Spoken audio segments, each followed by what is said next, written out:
दोस्तों, स्टोरी वाला रिटर्न्स एक ऐसा यूट्यूब चैनल है जहां हम आपको विभिन्न प्रकार की दिलचस्प, प्रेरणादायक और मनोरंजक कहानियां सुनाते हैं। हमारे चैनल पर आपको फिक्शन, नॉन फिक्शन, प्राचीन कथाएं, आधुनिक प्रेरणाएं और जीवन से जुड़ी सीख देने वाली कहानियां मिलेंगी।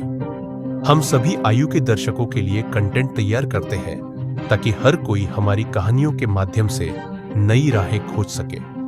हर स्टोरी एक नई यात्रा है जिसमें भावनाएं, अनुभव और विचारों का समागम होता है।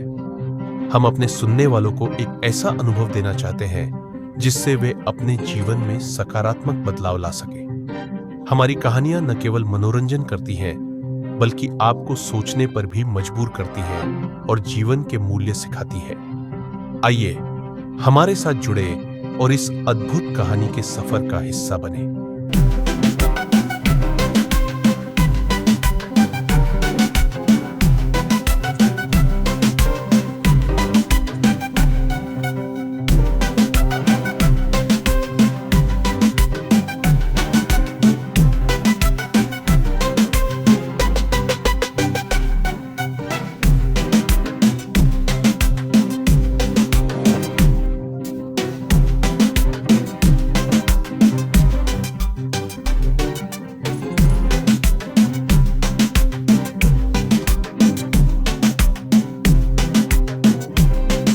हेलो दोस्तों, आ गया हूँ एक नई कहानी को लेकर और इस कहानी का भी बहुत ज्यादा डिमांड था।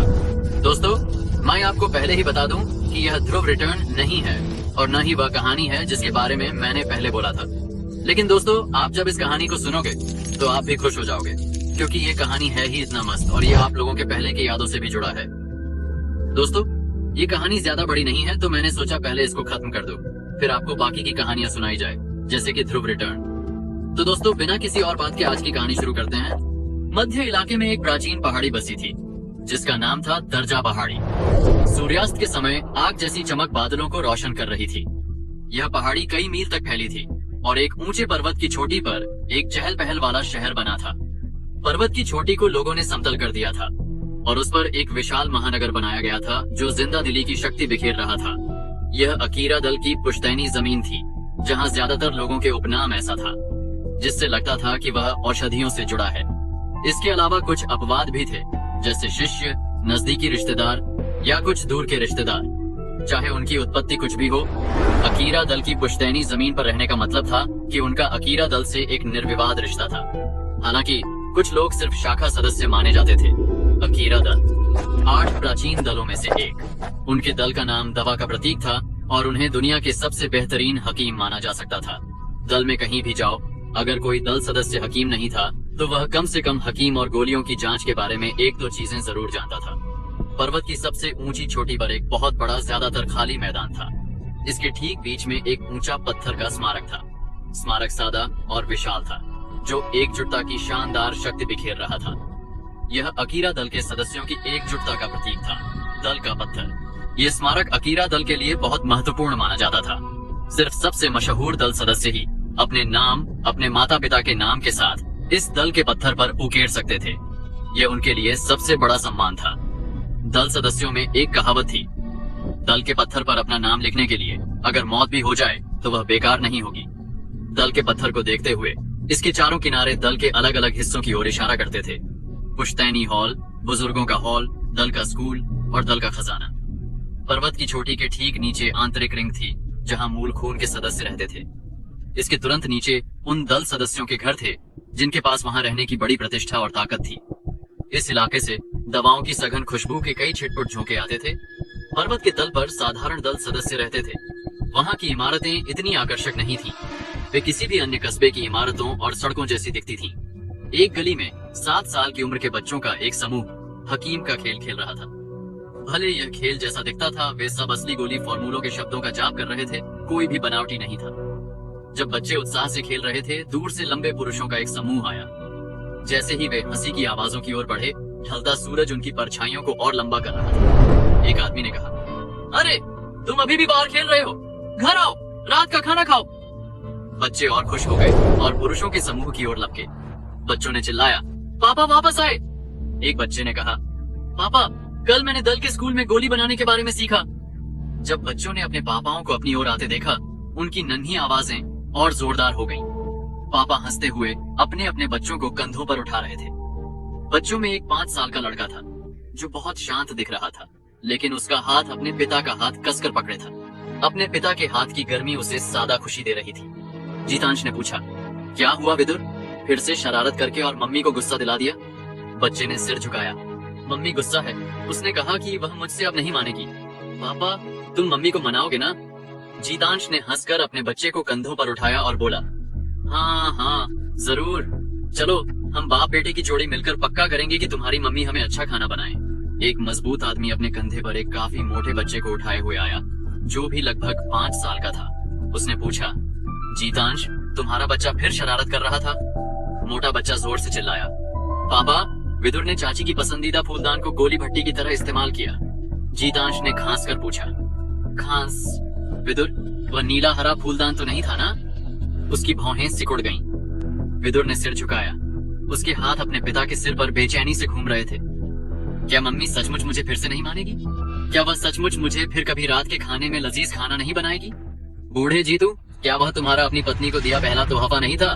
विदुर, बस सजा का इंतजार करो। जीतांश ने जवाब दिया, भाग लो भीमा, मेरे बच्चे को डराने की कोशिश मत करो। विदुर नहीं डरता। मेरे जैसे पिता के साथ मैं पक्का करूंगा कि तुम्हारी मम्मी तुम्हारे लिए लजीज पुरिया बनाए।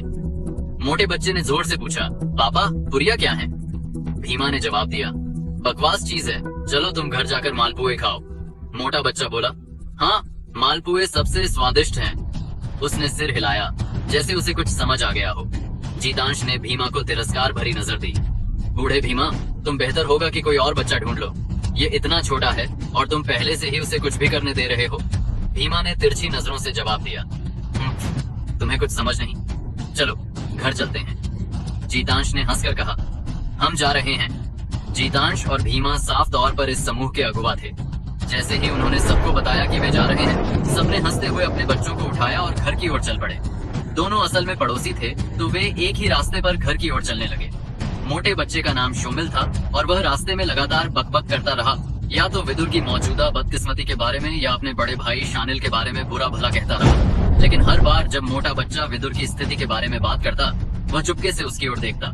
साफ था कि वह विदुर का ध्यान खींचने की कोशिश कर रहा था। हालांकि विदुर ने उसकी किसी भी बात को दिल पर नहीं लिया। उसके पिता का कंधा बहुत चौड़ा था और उसे बहुत आराम महसूस हो रहा था। अगर उसकी मम्मी उससे नाराज न होती तो वह और बेहतर महसूस करता। जब बाप बेटे की जोड़ी आखिरकार घर पहुंची, विदुर अपने पापा के कंधे से कूदा और बोला, मम्मी, पापा अब घर आ गए। एक खूबसूरत आकृति घर से निकली जिसके चेहरे पर खुशी भरी हैरानी थी। लेकिन जब उसने विदुर को रसोई में क्या है ये देखने के लिए चिंतित देखा तो उसके होंठ हल्के से मुस्कान में मुड़े।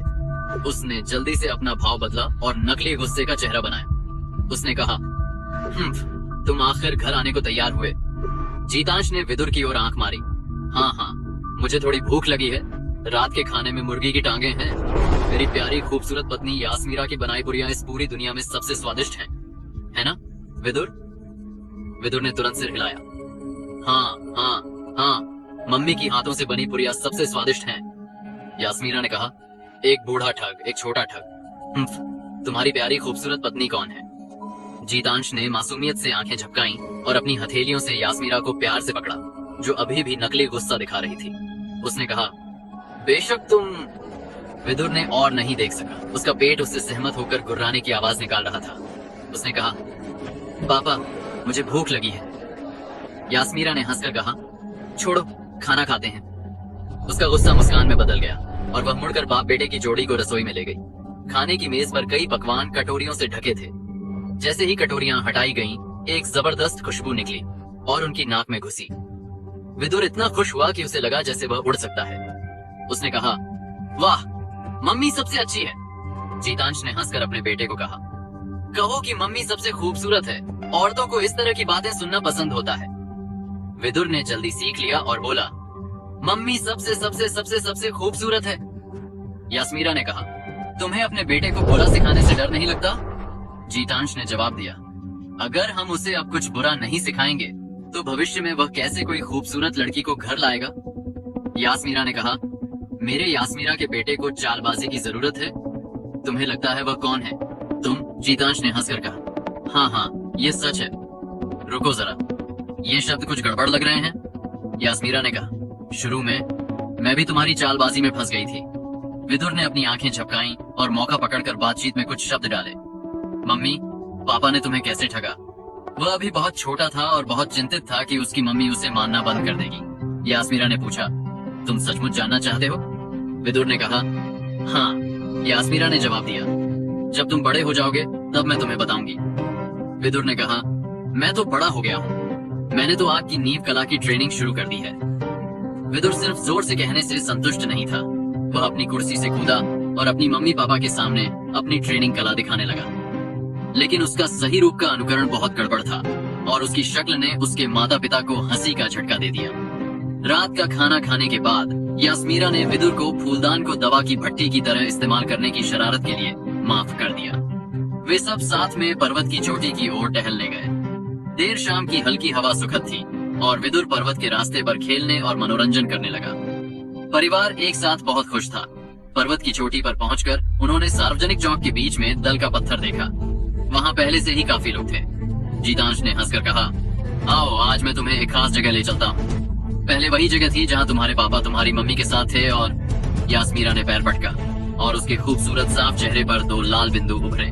उसने कहा, जीतांश ने हंसकर कहा, हाँ चलो। वहाँ सूर्यास्त देखने से एक खास एहसास होता है और अगर हम देर से पहुँचे तो कोई और जगह ले लेगा। रास्तों पर आगे बढ़ते हुए वे दल के पत्थर को पार करके एक विशाल घंटी टावर पर पहुँचे। उन्होंने सीढ़ियां चढ़ी और छत पर पहुँचे जहाँ हवा के झोंके आ रहे थे। सूर्यास्त की आग जैसी रोशनी दूर के पर्वत चोटियों के पार धीरे धीरे उतर रही थी। हवा की ठंडक, सूर्यास्त की रोशनी, अपनी मम्मी और पापा की हंसी। विदुर की छोटी हथेली ने दूर के चौक की ओर इशारा किया। उसने कहा, पापा, हम यहाँ से दल का पत्थर देख सकते हैं। वाह, यहाँ से ये इतना छोटा दिखता है। जीतांश ने जोर से हंसकर कहा, हाँ विदुर, क्या तुम्हें पता है कि दल का पत्थर क्या है? क्या तुम्हें पता है कि यह इतना जरूरी क्यों है? विदुर ने सिर हिलाया। नहीं। छोटा विदुर अभी भी नहीं जानता था कि दल का पत्थर अकीरा दल में सबसे जरूरी प्रतीक क्यों था। जीतांश ने जोर से हंसा। उसने अपनी खुरदरी और बड़ी हथेली से विदुर का सिर थपथपाया और धीरे से कहा, इस दल के पत्थर में हमारे अकीरा दल के सबसे वीर दल सदस्यों का रिकॉर्ड है। यह हमारे दल का सबसे बड़ा सम्मान है। अनगिनत पूर्वजों ने अपनी पूरी जिंदगी इसके नाम को उकेरने की कोशिश में बिता दी। उसने कहा, विदुर, तुम्हारे परदादा ने एक बार यह सम्मान हासिल किया था और उनका नाम इस पर उकेरा गया था। यह हमारी पूरी शाखा परिवार के लिए सबसे शानदार पल था। इस पिछले गौरव की बात करते हुए जीतांश का चेहरा बहुत श्रद्धा, उम्मीद और फिर भी बेबसी का हो गया। विदुर अपने पिता के चेहरों के भावों को समझ नहीं सका और आंखें झपकाकर अपनी नन्ही आवाज में बोला, परदादा कमाल थे। जीतांश ने नरम मुस्कान दी। उसने कहा, हाँ वे कमाल थे, लेकिन उनके वंशज सिर्फ बूढ़े आदमी के नाम के लायक हो सकते थे। प्राचीन और विशाल पत्थर के स्मारक को देखते हुए उसके शब्दों में अब कुछ अफसोस था। उसने कहा, तुम्हारे परदादा के समय के बाद हमारी शाखा परिवार अब ऐसे कारनामों वाले लोग पैदा नहीं कर सका। इन कुछ सालों में हमारी शाखा और नीचे गिरती गई। तुम्हारे परदादा ने हमारे लिए जो गौरव छोड़ा था वह पहले ही मन पड़ चुका है। यास्मीरा की आंखें चमकी। उसे पहले से पता था कि आज बाहर आने का सुझाव देकर उसका पति क्या बात उठाना चाहता था। विदुर अब 5 साल का था, जो अकीरा दल में नींव बनाने का समय था। जीतांश यह बात विदुर को इसलिए बता रहा था क्योंकि उसे चिंता थी कि वह इतना छोटा है और ट्रेनिंग के लिए जरूरी कठिन मेहनत को झेल नहीं पाएगा। लेकिन उसकी आवाज में हल्का अफसोस सुनकर वह खुद को रोक नहीं सकी और आह भरी। उसने अपने पति की बड़ी हथेली पकड़ी और बोली, तुमने पहले ही अपनी पूरी कोशिश कर ली है। पता नहीं विदुर ने कितना समझा, लेकिन वह अपने माता पिता का बेबस अफसोस महसूस कर सकता था। तो उसने अपनी छोटी हथेली बढ़ाकर जीतांश का दूसरा हाथ पकड़ा।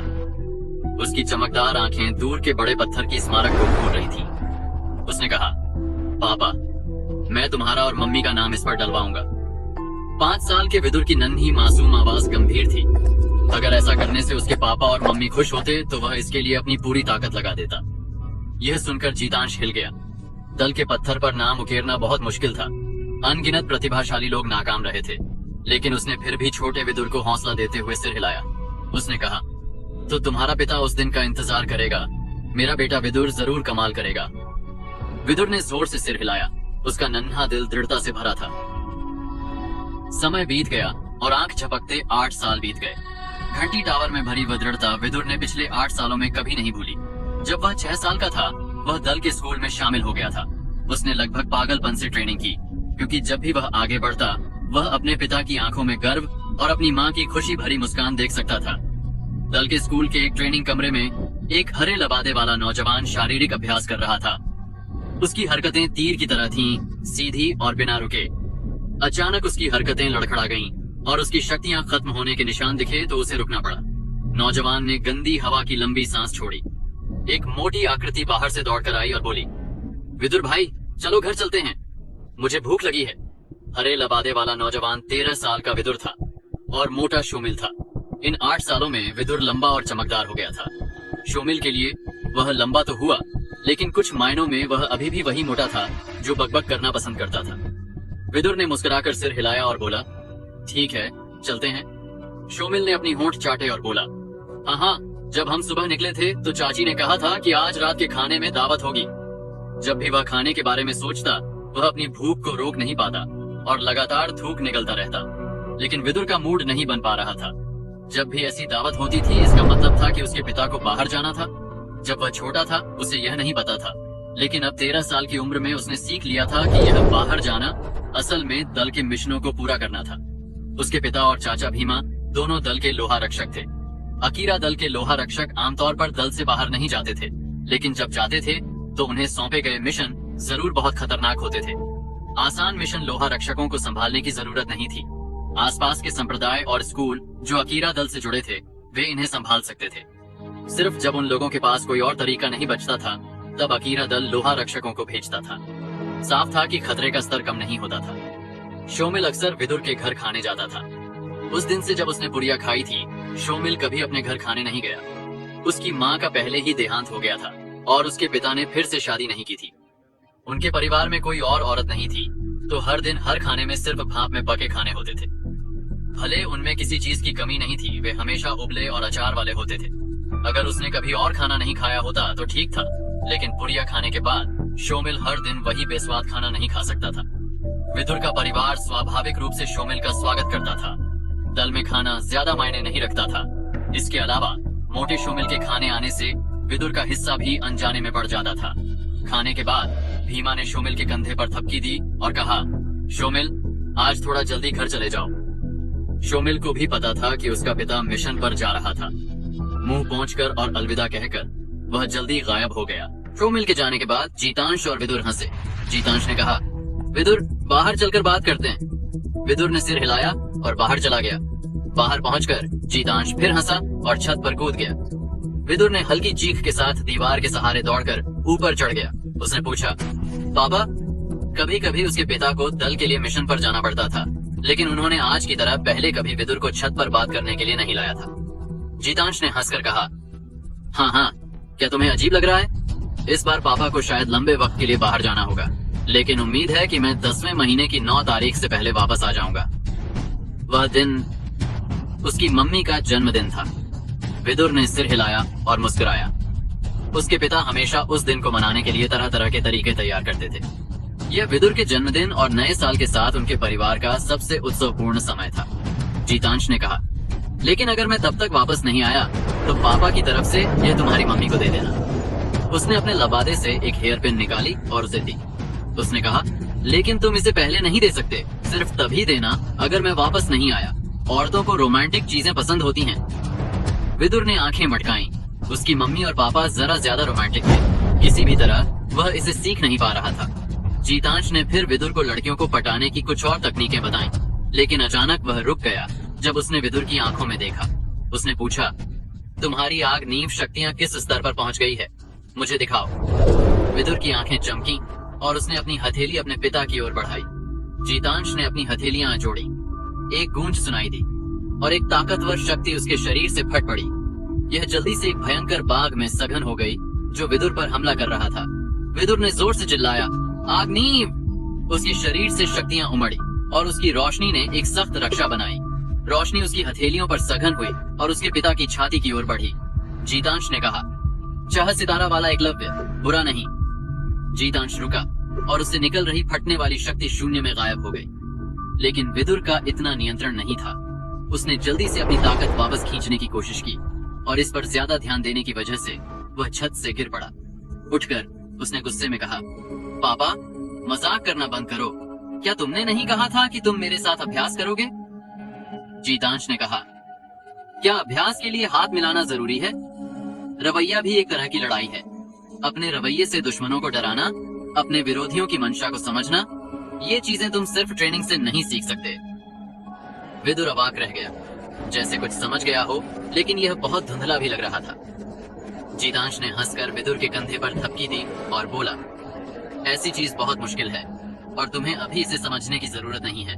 इस मिशन के पूरा होने के बाद मैं दल में जाकर लोहा रक्षक के पद से इस्तीफा दे दूंगा। यह सुनकर विदुर खुशी से पागल हो गया। उसके पिता के शब्दों का मकसद उसके दिल को रास्ता दिखाना था। अकीरा दल में पढ़ाई के 3 तरीके थे। पहला, दल के स्कूल में दाखिला। 6 से 18 साल तक कोई भी स्कूल में शामिल हो सकता था। दल का स्कूल सभी के लिए शिक्षा देता था, चाहे वह प्रतिभाशाली हो या साधारण।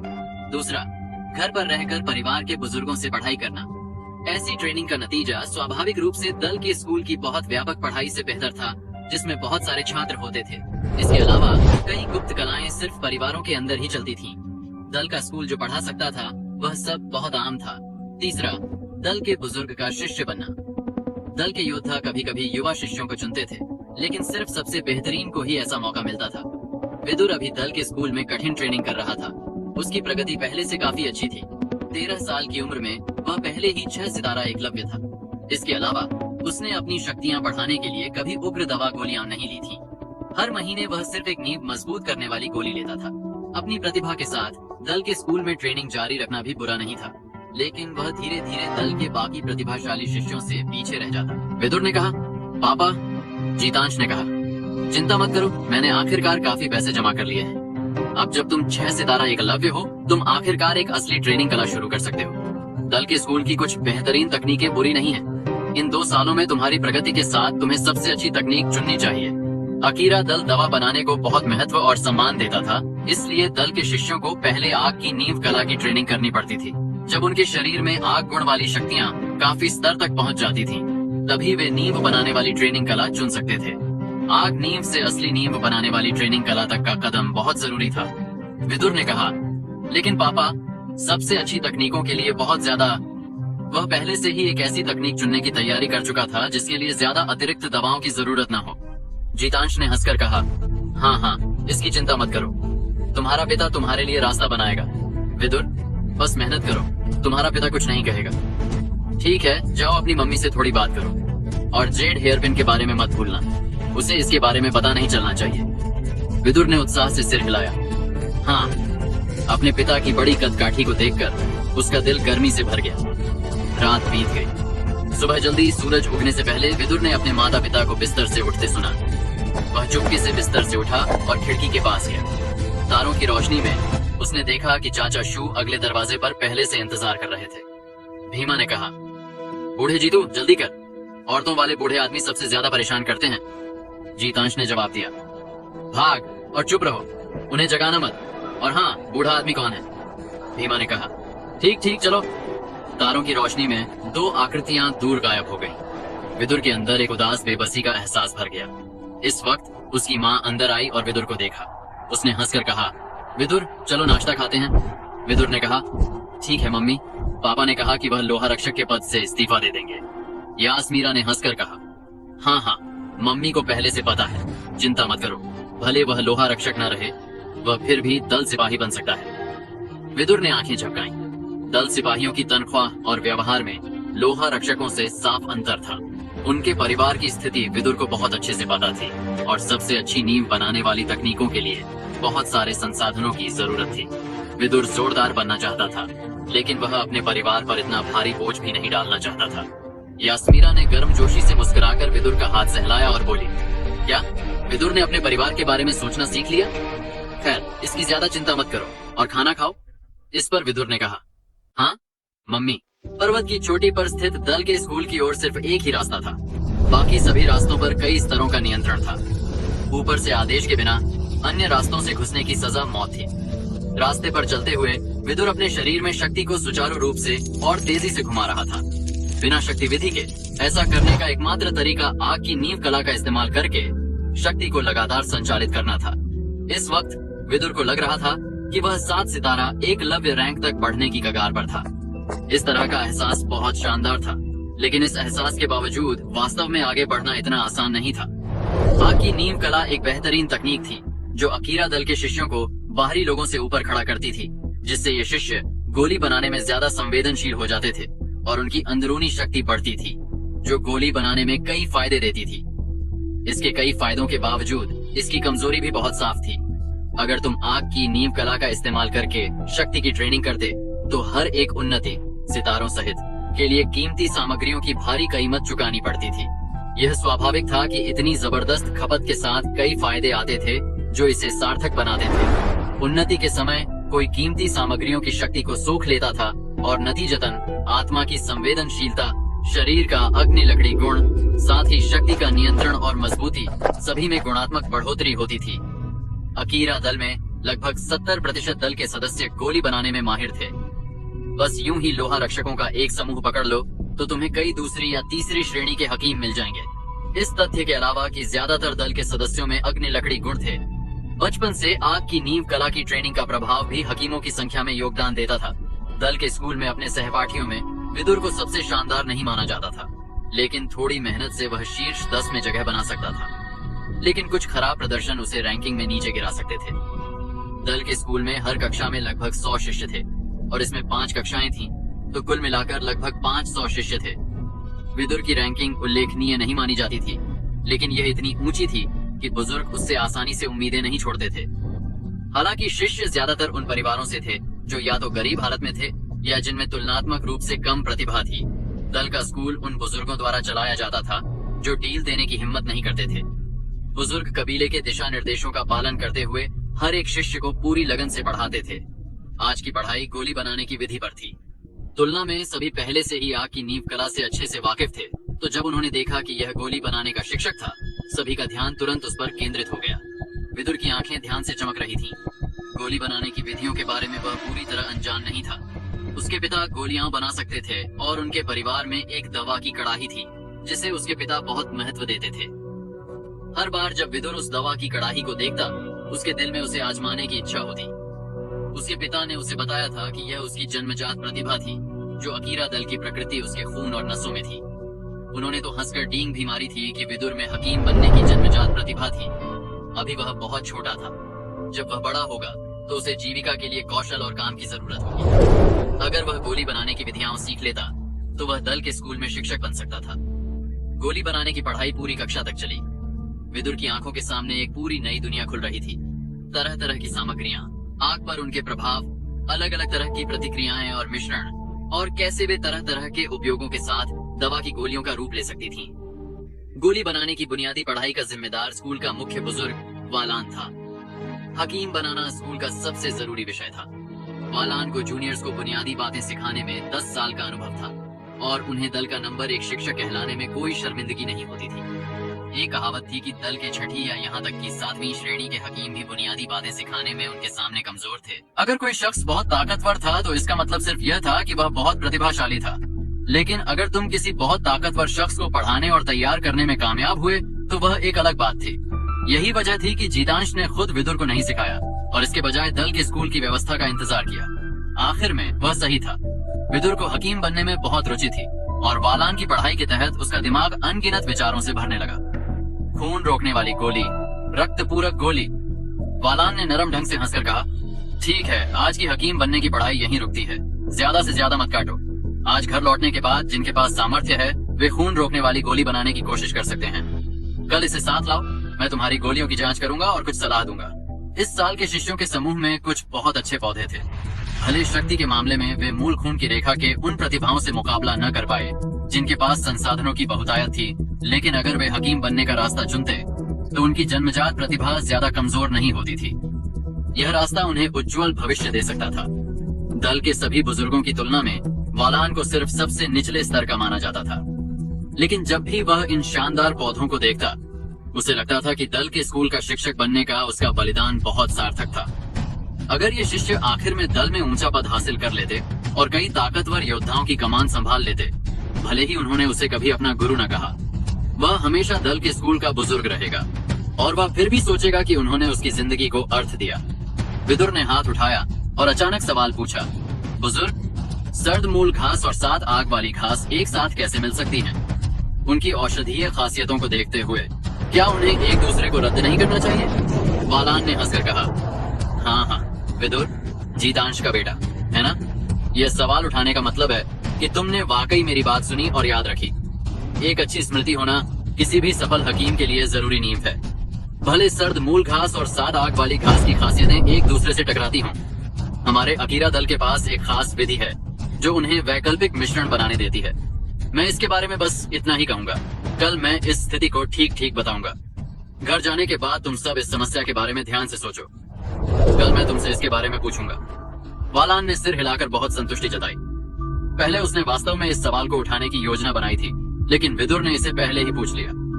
अब जब उसके पास एक ऐसा शिष्य था जो वाकई इसे पूछेगा, यह और भी सच था कि सही परिस्थितियों में सफलता स्वाभाविक रूप से आती है। आखिर जहाँ पानी बहता है वहाँ नहर अपने आप बन जाती है। जैसा कि उम्मीद थी, कई जन्मजात प्रतिभाशाली शिष्य जो पहले चुप थे अब प्रतिस्पर्धा की भावना से जल उठे। इस प्रतिस्पर्धा के साथ उनकी प्रगति स्वाभाविक रूप से तेज होती। वास्तव में विदुर इस प्रतिस्पर्धा पर कोई ध्यान नहीं दे रहा था। उसका पूरा दिमाग पूरी तरह से हकीम बनने की इस नई दुनिया पर केंद्रित था। वह अगली शक्ति की पढ़ाई पर पूरी तरह बेकेंद्रित था, क्योंकि वह घर जाने का इंतजार कर रहा था। जब शाम आखिरकार आई और कक्षा खत्म हुई, वह जल्दी से घर की ओर भागा। शोमिल ने हाथ बढ़ाकर विदुर को रोकने की कोशिश की और बोला, विदुर भाई, तुम कहाँ जा रहे हो? हमने तो कहा था कि हम शैतान दल की छोटी राजकुमारी को देखने जाएंगे। उस सुबह उन्हें खबर मिली थी कि शैतान दल का पवित्र शैतान अपनी छोटी राजकुमारी को अकीरा दल में कुछ दवा लेने के लिए ला रहा था। जाहिर तौर पर पवित्र शैतान की ताकत बहुत तानाशाही थी, लेकिन शोमिल को इसमें कोई रुचि नहीं थी। वह शैतान दल की छोटी राजकुमारी में कहीं ज्यादा दिलचस्पी रखता था। क्या उसने अपनी शैतानी प्रकृति छोड़ दी थी या उसका रूप ज्यादा शैतानी जानवर जैसा था? इस वक्त विदुर का दिल पूरी तरह हकीम बनने पर केंद्रित था। वह शैतान दल की छोटी राजकुमारी को कब का भूल चुका था। घर पहुंचकर और अपनी माँ को नमस्ते कहने के बाद वह तुरंत अपने घर के हकीम कमरे में भागा। आखिर जीतांश एक चौथी श्रेणी का हकीम था और भले यह रैंक दल में ऊंचा नहीं माना जाता था, यह किसी भी तरह से कमजोर नहीं था। हकीम कमरा हमेशा कई औषधीय सामग्रियों से भरा रहता था, जो तीसरी श्रेणी और उससे नीचे की ज्यादातर दवा गोलियां बनाने के लिए काफी थीं। पहले वह हकीम बनने के बारे में कुछ नहीं समझता था। उसने सिर्फ अपने पिता के साथ रहकर कुछ औषधीय सामग्रियों को पहचानना सीखा था। अब वालान की पढ़ाई के साथ विदुर बहुत बेसब्र था कि वह अपने हाथों से दवा गोलियां बनाना शुरू करे। हालांकि वह अपनी रोज की कसरत करना नहीं भूला, तो उसने हकीम कमरे के अंदर अपनी सामान्य ट्रेनिंग की, अपनी शक्ति के 3 चक्कर पूरे किए, फिर दवा की कड़ाही जलाने पर स्विच किया। अपनी मूल सोच पर लौटते हुए उसने कई अलग अलग औषधीय सामग्रियां पकड़ी। विदुर का लक्ष्य खून रोकने वाली गोली बनाना था, जो वालान ने दी थी। पहली श्रेणी की खून रोकने वाली गोली सबसे आम चिकित्सा दवा गोलियों में से एक थी। प्रमुख धमनियों के कटने और अत्यधिक रक्तस्राव के अलावा बाकी सभी रक्तस्राव की स्थिति को इस खून रोकने वाली गोली से प्रभावी और तेजी से हल किया जा सकता था। रक्त रोकने वाली गोली बहुत बुनियादी दवा गोली थी। बनाने की प्रक्रिया पूरी नहीं थी। जरूरी बात यह थी कि बनाने वाली आग को शक्ति से नियंत्रित करना पड़ता था, और 6 सितारा एकलव्य रैंक की ताकत से यह थोड़ा मुश्किल था। विदुर को अपनी सारी शक्ति खत्म करनी पड़ी, तब जाकर वह एक गोली बना पाया। औषधीय सामग्रियों की पूरी कड़ाही से सिर्फ एक गोली बनी, और गोली के रंग में कुछ काले निशान थे। ये बहुत साफ था कि गोली की विषाक्तता बहुत ज्यादा थी। वालान की जांच की जरूरत भी नहीं थी, उसे पता था कि यह गोली नाकाम थी। विदुर खाली नजरों से अपनी जाहिर गलतियों को याद करने की कोशिश कर रहा था।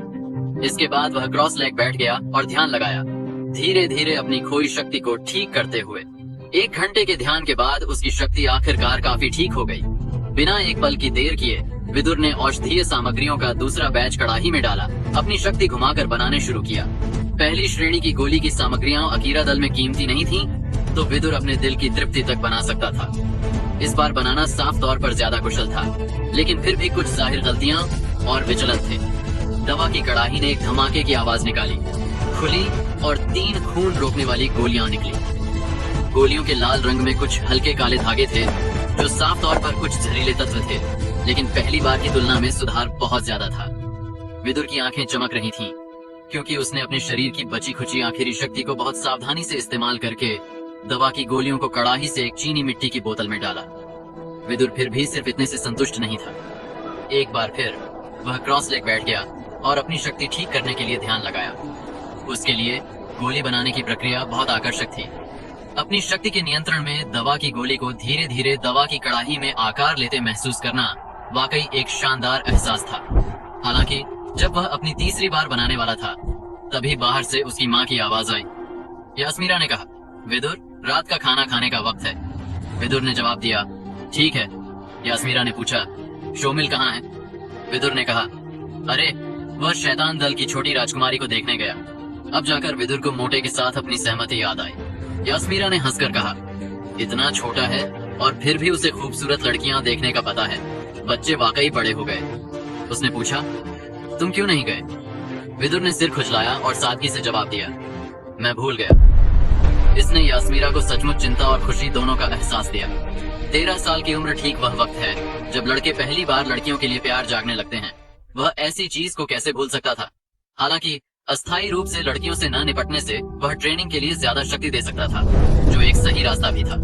विदुर ने कहा, मम्मी, मैंने खाना खा लिया, मैं ट्रेनिंग करने जा रहा हूँ। विदुर ने बिजली की गति से खाना खत्म किया, अपनी थाली पूरी तरह साफ कर दी।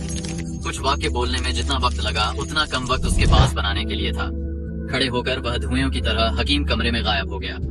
इस बार यास्मीरा को सचमुच घबराहट हुई। ऐसा लग रहा था कि उसका भावनात्मक बुद्धिमानी बहुत कम थी। जाहिर तौर पर जीतांश को उसके साथ ट्रेनिंग की कम और पुरुषों वाली बातें ज्यादा करनी होंगी। संक्षेप में, वह उससे शादी करने की पूरी वजह उसकी चतुर जुबान थी और उसे वाकई इस मजबूत बिंदु को अपने बेटे को देना चाहिए। अगर वे जल्दी तैयारी नहीं करते तो उन्हें भविष्य की चिंता होगी। आखिर बारिश से पहले खुद को ढकना और योजना बनाना जरूरी है। अकीरा दल में सभी अच्छी लड़कियां बहुत जल्दी ले ली जाती थीं। अगर तुम देर कर देते तो तुम्हें सिर्फ कुछ कम आकर्षक लड़कियों से संतोष करना पड़ता। 7वीं बार गोलियां बनाने पर विदुर ने खून रोकने वाली गोली में रुचि खो दी थी। उसने पहले ही 2 बैच पूरी तरह सही खून रोकने वाली गोलियां बना ली थी, जिसका मतलब था कि यह अब उसके लिए चुनौती नहीं थी। शक्ति पूरक गोली। अचानक विदुर के दिमाग में एक औषधीय फॉर्मूला आया जो उसने अपने पिता के रिकॉर्ड में देखा था। यह कम समय में शक्ति ठीक कर सकता था। शक्ति ठीक करना। अभी उसकी हकीम बनने की दक्षता को रोकने वाली मुख्य चीज यह थी कि उसके पास सिर्फ 6 सितारा एकलव्य रैंक की शक्ति थी। अगर वह अपनी शक्ति को तेजी से ठीक कर सकता तो उसके पास ट्रेनिंग के लिए और ज्यादा वक्त होता। इसलिए उसकी पहली प्राथमिकता शक्ति पूरक गोली होनी चाहिए। इसके बारे में सोचने के बाद उसने तुरंत कार्रवाई की। उसने जल्दी से ध्यान लगाया और खुद को समायोजित किया। शक्ति पूरक गोली का फॉर्मूला उसके दिमाग में एक बार फिर से चल गया। विदुर की स्मृति असाधारण थी। उसकी आंखों के सामने से गुजरने वाली हर चीज को याद रखने की उसकी क्षमता किसी भी हकीम की सबसे बुनियादी क्षमताओं में से एक थी। कुछ लोगों के लिए यह एक अर्जित प्रतिभा थी जो आत्मिक ट्रेनिंग से अंदरूनी शक्ति बढ़ने पर आती थी। उनकी याद रखने की क्षमता स्वाभाविक रूप से बढ़ जाती थी, लेकिन कुछ लोगों के पास यह जन्मजात थी। जैसा कि उम्मीद थी, उसकी शक्ति पूरक गोलियों का पहला बैच नाकाम रहा। इसके अलावा यह पूरी तरह से नाकाम था। वह गोली को ठोस रूप में भी नहीं बना पाया। उसकी सारी नाकामियां एक तरफ फेंक दी गईं, जिससे औषधीय कचरे का ढेर बन गया। औषधीय कचरे के ढेर को देखकर विदुर का पूरा शरीर हैरान था। उसे समझ नहीं आ रहा था कि क्या गलत हुआ। ऐसा लग रहा था कि उसने हर कदम पर गलती की। दूसरे लोग ऐसी पूरी नाकामी का सामना करने पर समस्या को कुछ समय के लिए छोड़ देते और फिर कोशिश करते, लेकिन विदुर ऐसा शख्स नहीं था। इसके बजाय उसका शरीर जिद से भरा था और जैसे ही उसकी शक्ति ठीक हुई, वह धम धम धम दौड़कर खून रोकने वाली गोली के लिए और औषधीय सामग्रियां ले आया। सघन होने के दौरान गोली फटने की तुलना में इस बार कोई गोली बनी ही नहीं। दवा की कड़ाही के ऊपर से काले धुएं के झोंके निकल रहे थे। यहाँ तक कि औषधीय कचरा भी गायब हो गया, सिर्फ एक तीखी घिनौनी गंध छोड़कर। विदुर ने जोर से खांसा, खांस खांस। उसने तुरंत कमरे का हवादार तंत्र सक्रिय किया, जिससे काला धुआं बाहर चला गया। इस बार की उसकी नाकामी ने विदुर को हतोत्साहित नहीं किया, बल्कि उसकी सफलता की प्यास और बढ़ा दी। तो यह वह कदम था जो उसने गलत किया था, या ज्यादा सटीक कहें तो उसने इसे सही किया था, लेकिन जिस हद तक किया वह नाकाफी था। अभी विदुर को नहीं पता था, लेकिन एक साधारण शक्ति पूरक गोली सिर्फ पहली श्रेणी की दवा गोली थी। लेकिन उसके पिता के रिकॉर्ड में मौजूद फॉर्मूला बेहतर किया गया था और दूसरी श्रेणी में प्रवेश कर चुका था। हकीम बनने की कुछ शुरुआती बुनियादी बातें सीखने वाले मौजूदा विदुर के लिए इस गोली को बनाना असंभव था। इसके अलावा इस गोली को बनाने के कई कदमों में से कुछ के बारे में जीतांश ने बहुत विस्तार से नहीं बताया था कि उन्हें कैसे करना है। मूल रूप से विदुर के लिए सफल होना नामुमकिन था। आधी रात तक गोलियां बनाते हुए उसके शरीर की शक्ति अब ठीक नहीं हो रही थी और उसे लग रहा था कि वह अब सांस नहीं ले पा रहा। इस वक्त ही विदुर ने आखिरकार गोली बनाने के अपने जुनून को छोड़ दिया। उसने पहले ही अपनी आत्मा को बहुत ज्यादा खींच लिया था और औषधीय सामग्रियों के प्रति उसकी संवेदना पहले ही धुंधली और अस्पष्ट होने लगी थी। बड़ी मुश्किल से विदुर, जिसने बहुत सारी औषधीय सामग्रियां बर्बाद कर दी थी, को बेबसी से रुकना पड़ा और नहाने जाना पड़ा। इतना कि अब बात इसमें बची अशुद्धियों की नहीं थी, बल्कि उसने एक बार भी गोली को आकार नहीं दिया था। वालान पहले विदुर पर बहुत ध्यान दे रहा था, यह देखते हुए कि उसने सर्द मूल घास और 7 आग वाली घास के मिश्रण का सवाल उठाया था। उसे बहुत प्रतिभाशाली होना चाहिए, शायद उसकी कक्षा में सबसे प्रतिभाशाली। हालांकि जब उसने देखा कि विदुर ने खून रोकने वाली गोली नहीं लाई, वह काफी निराश हुआ। विदुर का पिता जीतांश भी दल के स्कूल का स्नातक था और वालान को अभी भी हल्का हल्का याद था कि हकीम के रूप में उसकी प्रतिभा बहुत शानदार थी। लेकिन अफसोस की बात थी कि शक्ति की ट्रेनिंग में उसकी प्रतिभा नाकाफी थी और वह दल के कीमती संसाधनों को हासिल नहीं कर पाया और बिना ज्यादा संसाधनों के उसे नजरअंदाज और उपेक्षित कर दिया गया। भले यह थोड़ा दुर्भाग्यपूर्ण था, अकीरा दल में कई दुर्लभ प्रतिभाएं थीं और एक को नजरअंदाज करना कोई बड़ा नुकसान नहीं था। बाद में और भी प्रतिभाएं उभर आती थीं। भले जीतांश को नजरअंदाज किया गया हो, उसके परिवार में अभी भी एक हकीम कमरा होना चाहिए था और विदुर को खून रोकने वाली गोली बनाने में सक्षम होना चाहिए था। वालान ने पूछा, एकदम सही गोली। तुम्हें इसे कामयाब करने में कितनी बार लगी? इस वक्त वालान ने सबकी गोलियों की जांच शुरू कर दी थी। पहला शख्स टांका था, जो कक्षा में शक्ति के मामले में सबसे प्रतिभाशाली था और 7 सितारा एकलव्य रैंक था। वास्तव में उसने भविष्य में ट्रेनिंग के लिए उसके लिए एक शक्ति विधि भी चुनी थी। टांका ने सम्मान से जवाब दिया, बुजुर्ग, इसमें 3 बार लगी। वालान ने हल्के से सिर हिलाया। उसने और कोई तारीफ नहीं की और उसकी नजरें इधर उधर घूमी। उसने कहा, 30% विषाक्तता मुश्किल से पास करने लायक है। तुम्हें अपने नियंत्रण को और कसना चाहिए और अशुद्धियां अलग करने के समय तुम्हें तापमान पर ज्यादा ध्यान देना चाहिए। मूल रूप से सभी छात्रों ने दवा गोलियों का एक बैच बनाया था। यहाँ तक कि सबसे खराब ने भी एक काला और गंतला नाकाम गोली लाई थी। वालान ने आखिर में विदुर के सामने खड़े होकर पूछा, विदुर, तुम्हारा क्या? भले विदुर ने कोई गोली नहीं निकाली थी, लेकिन देखभाल करने वाले वालान ने उससे पूछने से खुद को रोक नहीं पाया। विदुर ने सिर झुकाकर जवाब दिया, मैं नाकाम रहा। विदुर के लिए खून रोकने वाली गोली और शक्ति पूरक गोली एक ही रैंक की थी। सफलता की रिपोर्ट देने के बजाय अगर उसने अपनी नाकामी बताई तो शायद बुजुर्ग उसे उसकी नाकामी को ठीक करने का तरीका दे सकते थे। वालान ने हंसकर प्रोत्साहन देते हुए कहा, गोली की नाकामी कहाँ है? मैं तुम्हें वजह समझने में मदद करूंगा। उसने कहा, नाकामी से डरना नहीं चाहिए, तुम्हें सिर्फ आत्मविश्वास खोने से डरना चाहिए। विदुर ने और सिर झुकाया, बुजुर्ग, मैं गोली को आकार नहीं दे पाया। वालान तुरंत अवाक रह गया। ये कैसे मुमकिन हो सकता है? गोली को आकार नहीं मिला? उसके दिमाग में विदुर की हकीम बनने की प्रतिभा कम से कम ठीक होनी चाहिए थी। उसकी समझ से कम उसे अपने जवानी के जीतांश से ज्यादा खराब नहीं होना चाहिए था। वालान ने हल्के से खांसा और प्रोत्साहन देते हुए कहा, खांस, चिंता मत करो, हिम्मत मत हारो, वह वक्त आएगा जब सफलता अपने आप आएगी। उसने विषय बदलकर आज की हकीम बनने की पढ़ाई शुरू की। वे अभी भी शुरुआती बुनियादी बातों पर थे, जैसे विभिन्न औषधीय सामग्रियों की खासियतें, वे सामग्रियां एक दूसरे के साथ कैसे प्रतिक्रिया करती हैं, बुनियादी सामग्रियों के मिश्रण के समय क्या होता है, यह याद रखना, दवा की कड़ाही के तापमान को नियंत्रित करना, कड़ाही के अंदर सामग्रियों को शक्ति से नियंत्रित करना, गोली का आकार कैसे लेता है। भले दल के स्कूल का हकीम बनने का बुजुर्ग वालान सिर्फ 5वीं श्रेणी का हकीम था। अगर बच्चों को बुनियादी बातें सिखाने की उसकी क्षमता की बात करें तो पूरे अकीरा दल में शायद ही कोई उसका मुकाबला कर सकता था। उसके पास प्रकृति के अनगिनत मिश्रणों को सरल और साफ तरीके से समझाने की क्षमता थी ताकि बच्चे आसानी से इसे आत्मसात कर सकें। शुरू में विदुर को कल की नाकामी पर शर्मिंदगी महसूस हो रही थी, लेकिन पढ़ाई सुनते हुए उसे शुद्ध ज्ञान से रोशनी मिली। तो वास्तव में ऐसा तरीका था, तो शक्ति की खपत को कम करने का रास्ता था और नियंत्रण बढ़ाने की शक्ति तकनीकें थीं। अगर किसी के पास ये तकनीकें होती तो बनाने की मुश्किल निश्चित रूप से थोड़ी कम हो जाती और इसके अलावा गोली की सफलता की दर भी बहुत बढ़ जाती।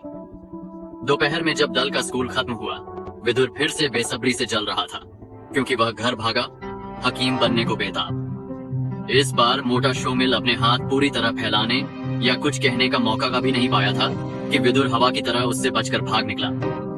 ये सब कैसे हो गया? शैतान दल की छोटी राजकुमारी को देखने की सहमति को इतनी बेरहमी से कैसे भुलाया जा सकता था? असल में राजकुमारी बहुत खूबसूरत निकली थी और उसने तो उससे कुछ शब्दों का आदान प्रदान भी किया था। उसने उसे यह भी बताया था कि आज वह अपने दोस्त को फिर से उसे देखने लाएगा। अब इसका मतलब था कि उसे अपना वादा तोड़ना पड़ता, लेकिन फिर राजकुमारी से अकेले मिलना भी काफी अच्छा हो सकता था। हाँ। विदुर घर की ओर भागा। उसकी माँ घर पर नहीं थी, लेकिन उसने एक नोट छोड़ा था कि वह कुछ जड़ी बूटियां चुनने गई है। रात का खाना नाश्ते के समय ही तैयार कर लिया गया था। इसे सिर्फ बर्तन में डालकर गर्म करना था। इससे विदुर को कोई परेशानी नहीं हुई। उसने 2 कौर खाए और फिर से हकीम कमरे में भाग गया। अपने पिता की कड़ाही तैयार की और फिर से शक्ति पूरक गोली पर काम शुरू किया। नई तकनीकों का इस्तेमाल करने से वाकई बहुत फर्क पड़ा।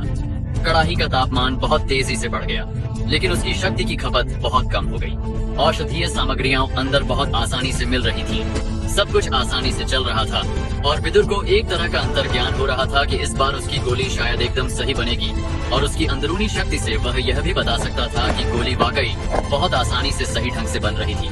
आखिरी बनाने के कदम पर दवा की कड़ाही अचानक लाल रंग की चमक छोड़ने लगी। यह खूनी लाल चमक अंदर रिस गई और तुरंत आग के तापमान को दूषित करने लगी। यह चमक शक्ति की तरह काम कर रही थी और मिल रही औषधीय सामग्रियों में घुस गई। एक जबरदस्त गूंज, कड़ाही का विस्फोट, टूटने की आवाज। विदुर का चेहरा पूरी तरह सफेद पड़ गया। कड़ाही के विस्फोट की जबरदस्त ताकत उस पर टकराई और उसे दीवार पर उछाल दिया। उसने जोर से खांसा, खांस खांस खांस। कई बार हिंसक खांसने के बाद विदुर को लगा कि उसके शरीर के अंदरूनी अंग ठीक नहीं है, तो उसने कल की कुछ खून रोकने वाली गोलियां निकली। गोली एक ताजगी भरी औषधीय ताकत में बदली, जो उसके अंदरूनी अंगों में रिस गई। तब जाकर उसे थोड़ा बेहतर महसूस हुआ। विदुर तुरंत दवा की कड़ाही के पास भागा। यह उसके पापा की सबसे प्यारी चीजों में से एक थी। अभी वह सिर्फ यही उम्मीद कर सकता था कि पिछले कड़ाही विस्फोट ने इसे नुकसान नहीं पहुंचाया, लेकिन सिर्फ एक नजर डालते ही विदुर का पहले से पीला चेहरा राख जैसा हो गया। दवा की कड़ाही में कई हैरान करने वाली गहरी दरारें थीं।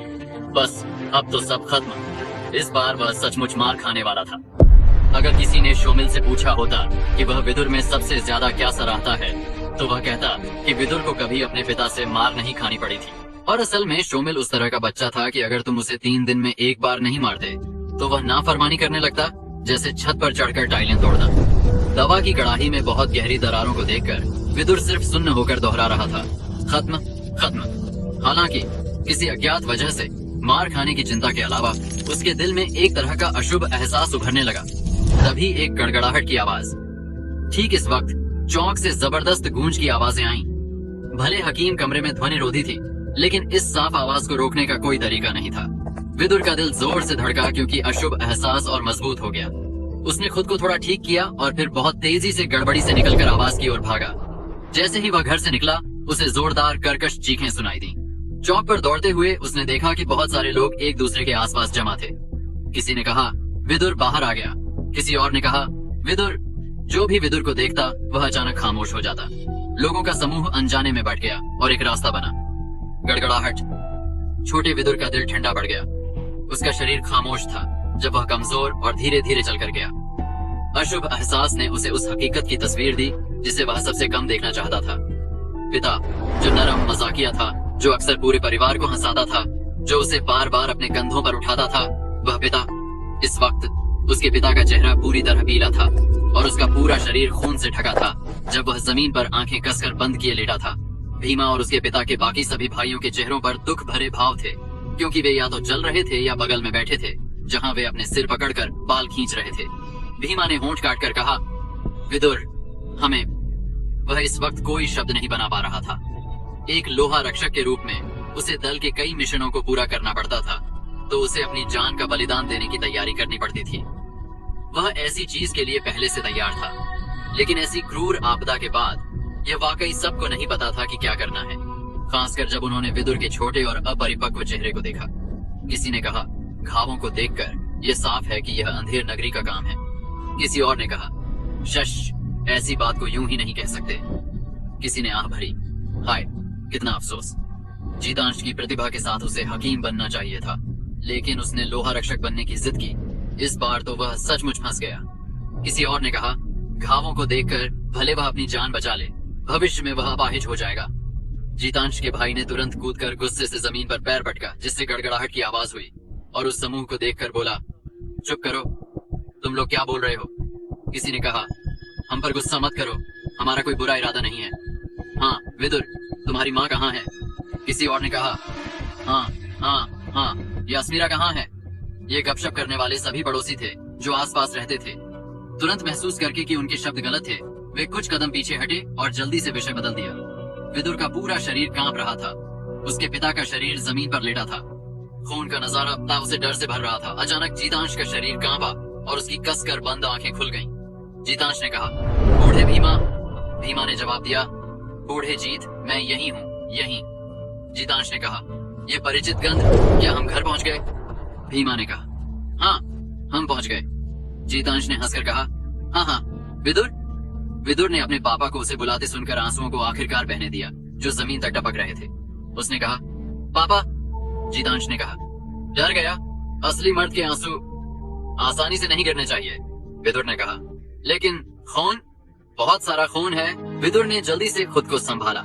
उसका हाथ अपने पापा को पकड़ा और तभी उसने देखा कि उसके पिता की पुतलियां जैसे कोई प्रतिक्रिया नहीं दे रही थी। उसने कहा, पापा, तुम्हारी आंखें। जीतांश ने कहा, बस अस्थायी अंधापन है, कोई बड़ी बात नहीं। जीतांश का गाल हल्के से कांपा।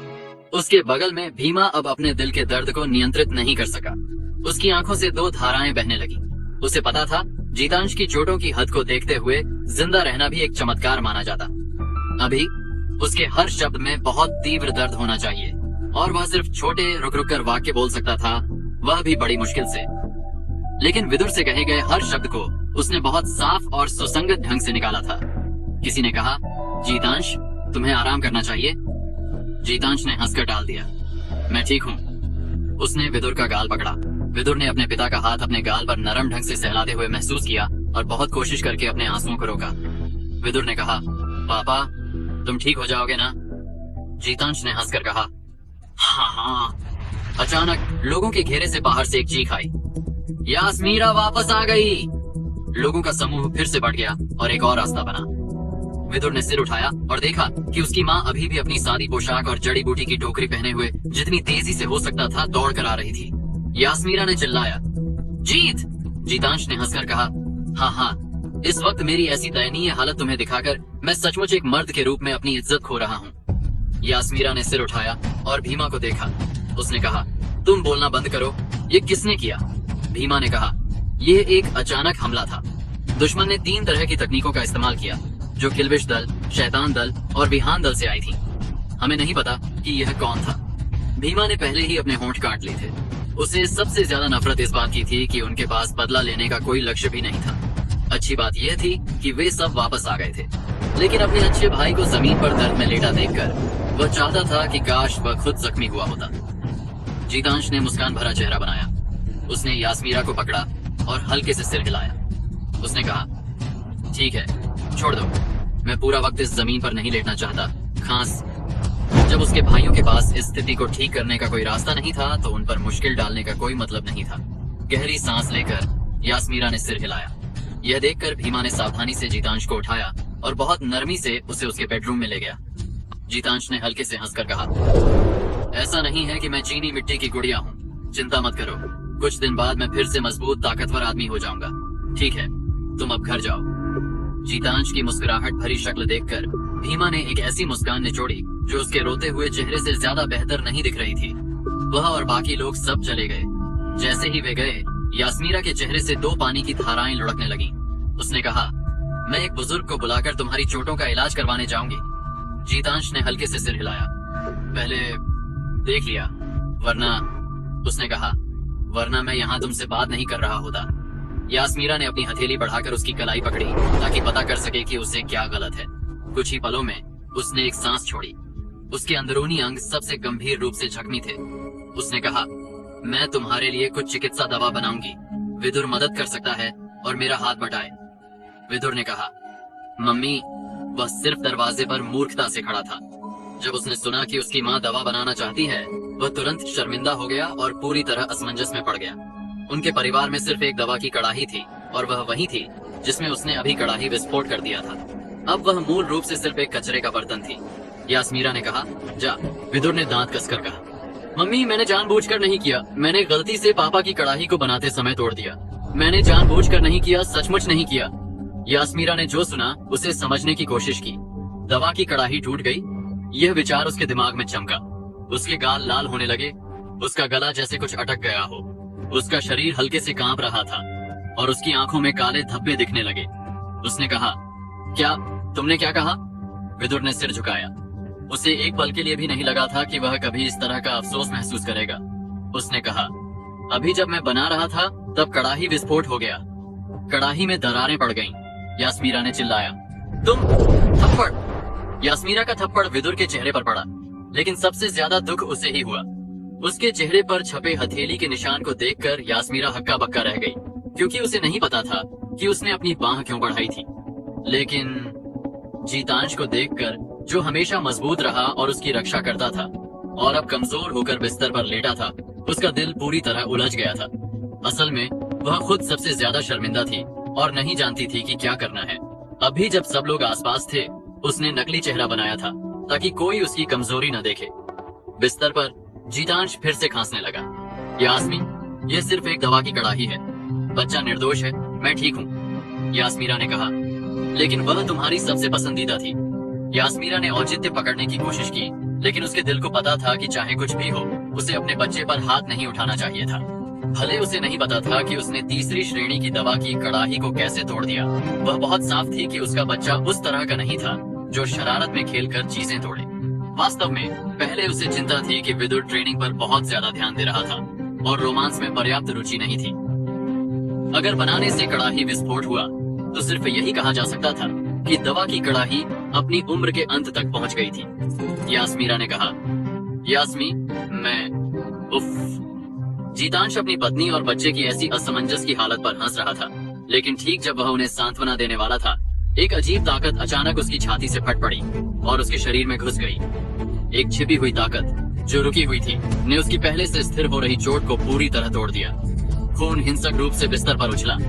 यास्मीरा ने चिल्लाया, जीत, तुम्हें क्या हुआ? जीतांश ने दांत कसकर कहा, मैं दोहरी जीवन शक्ति चुराने वाली हथेली। इसके बाद वह इसे और नियंत्रित नहीं कर सका और बेहोश हो गया। दोहरी जीवन शक्ति चुराने वाली हथेली। यह सुनते ही यास्मीरा का चेहरा तुरंत बदल गया। जब यह लगती है तो उस वक्त इसका कोई असर नहीं दिखता, और अगर इसे जल्दी पकड़ लिया जाए तो थोड़ी मेहनत से इसे आसानी से निकाला जा सकता है। लेकिन अगर यह पकड़ में नहीं आती तो इसकी जहरीली शक्ति का बीज शरीर में गहरे दब जाता है। थोड़ा समय बीतने के बाद यह अचानक फट पड़ता है। उस वक्त इसे ठीक करने की कोशिश करना पहले ही बहुत देर हो चुकी होती है। यास्मीरा के चेहरे पर डर भरा भाव था, लेकिन उसने जबरदस्ती खुद को शांत किया।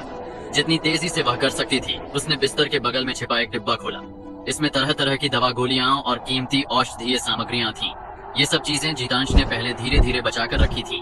पहले ये विदुर के शरीर के लिए इस्तेमाल होने वाली थी, लेकिन इस वक्त वह इस बात पर ध्यान नहीं दे सकती थी।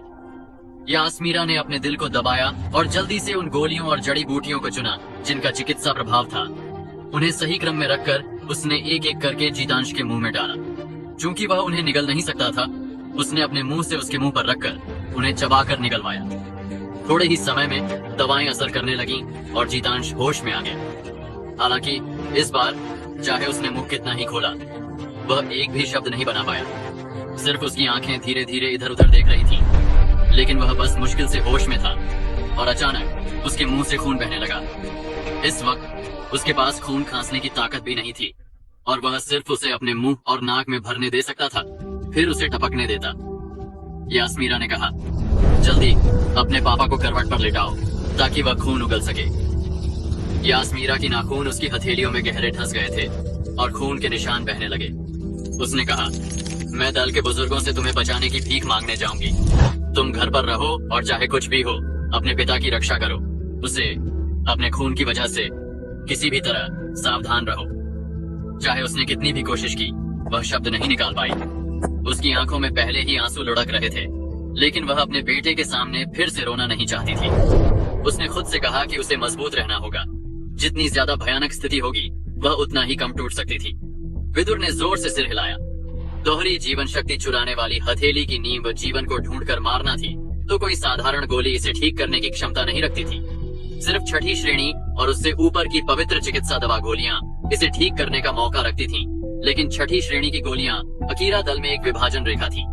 पांचवी श्रेणी और उससे नीचे की गोलियां अकीरा दल में किसी भी मात्रा में मिल सकती थीं, लेकिन छठी श्रेणी और उससे ऊपर की हर गोली को खजाना माना जाता था। सिर्फ दल का सरदार और कुछ मुख्य बुजुर्ग ही इनके इस्तेमाल का अधिकार रखते थे।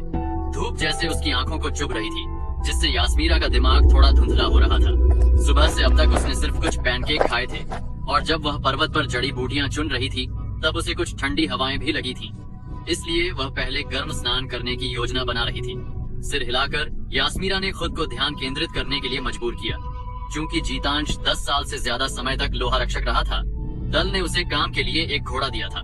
इसके अलावा वह चौथी श्रेणी का हकीम था और उसका भविष्य बहुत उज्जवल था। यास्मीरा दल के सरदार के महल की ओर दौड़ने लगी। दल का सरदार निश्चित रूप से उसे बिना मदद किए मरते नहीं देखेगा, भले ही वह वाकई दवा गोलियां निकालने के लिए सहमत न हो। एक बार बात फैल गई तो ये सभी साधारण दल सदस्यों के दिलों को ठंडा कर देगी। लेकिन जिंदगी हमेशा चंचल होती है, हमेशा अप्रत्याशित घटनाएं होती हैं।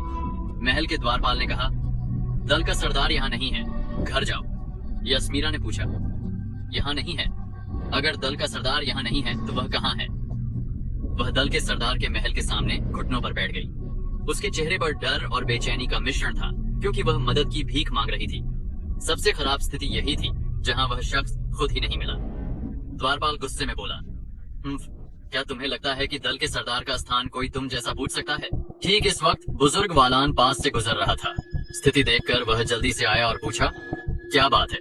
द्वारपाल ने और सम्मान के साथ कहा, अरे बुजुर्ग वालान, ऐसा नहीं है कि मैं उसकी मदद नहीं करना चाहता, लेकिन स्थिति वाकई, हाय, दल का सरदार सचमुच यहाँ नहीं है।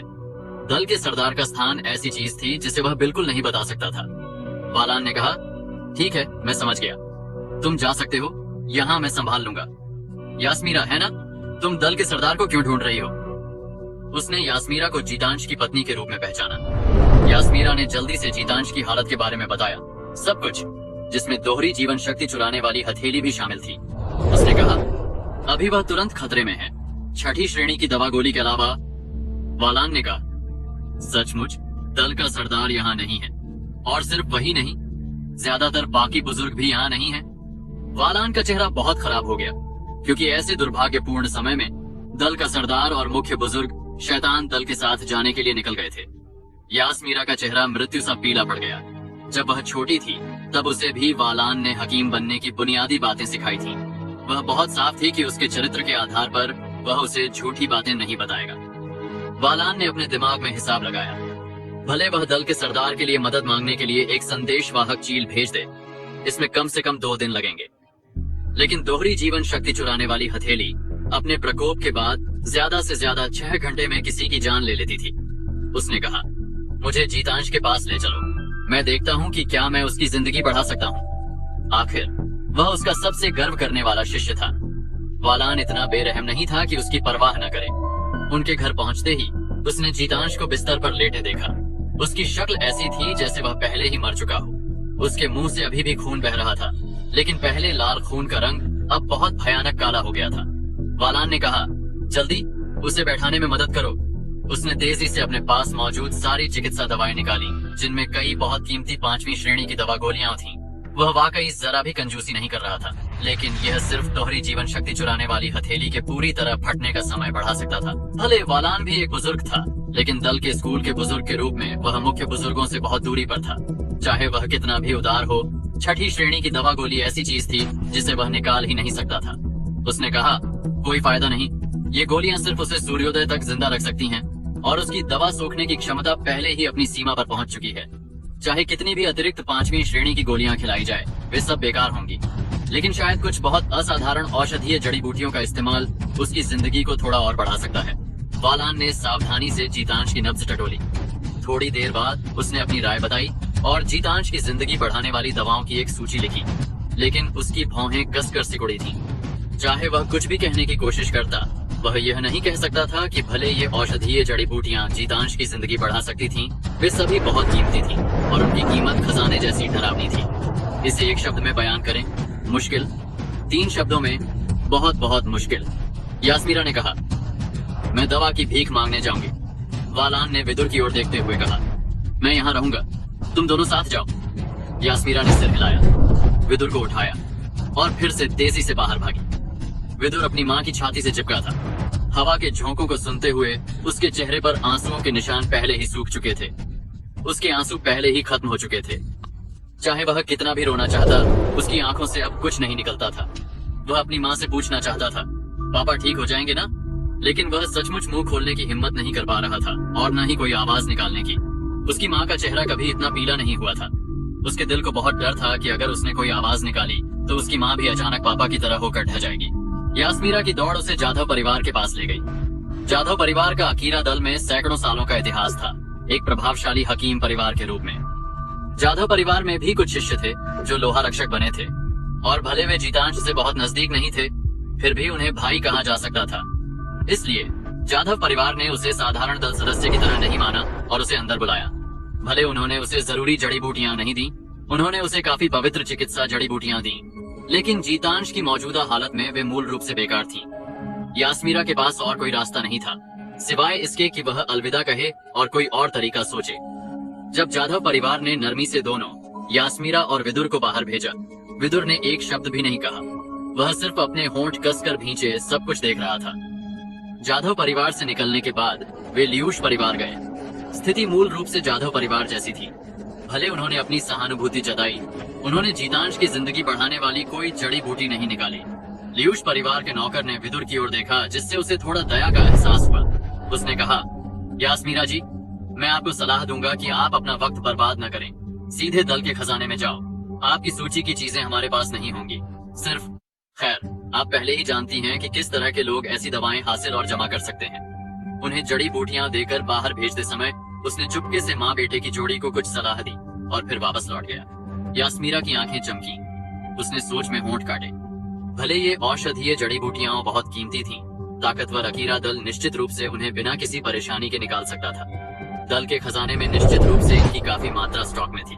हालांकि दल के खजाने के कीमती उच्च श्रेणी के औषधीय खजानों को दल के सरदार या किसी मुख्य बुजुर्ग की अनुमति के बिना छुआ नहीं जा सकता था। यास्मीरा ने कहा, चलो हम मूल खून की रेखा की ओर जाएंगे। अकीरा दल में मूल खून की रेखा की स्थिति को सिर्फ अथाह गहराई और अपरिमेय के रूप में बयान किया जा सकता था। ये 4 शब्द उनकी स्थिति को मोटे तौर पर बयान कर सकते थे। दल के खजाने में जाने के उद्देश्य के अलावा सिर्फ मूल खून की रेखा के परिवार ही ऐसी बहुत उच्च श्रेणी की जड़ी बूटियां रख सकते थे। शाखा परिवारों के लिए भले वे ऐसी उच्च श्रेणी की चीज हासिल कर लें, उन्हें इसे दल के खजाने में सौंपना पड़ता था, या तो योग्यता अंक के बदले या अपने परिवार की ताकत बढ़ाने वाली ताकतवर शक्ति तकनीकों के लिए। और अगर उनके पास ऐसी कोई चीज होती तो उसे कीमती दल विरासत माना जाता और जमा किया जाता। वे इसे आसानी से नहीं निकालते थे।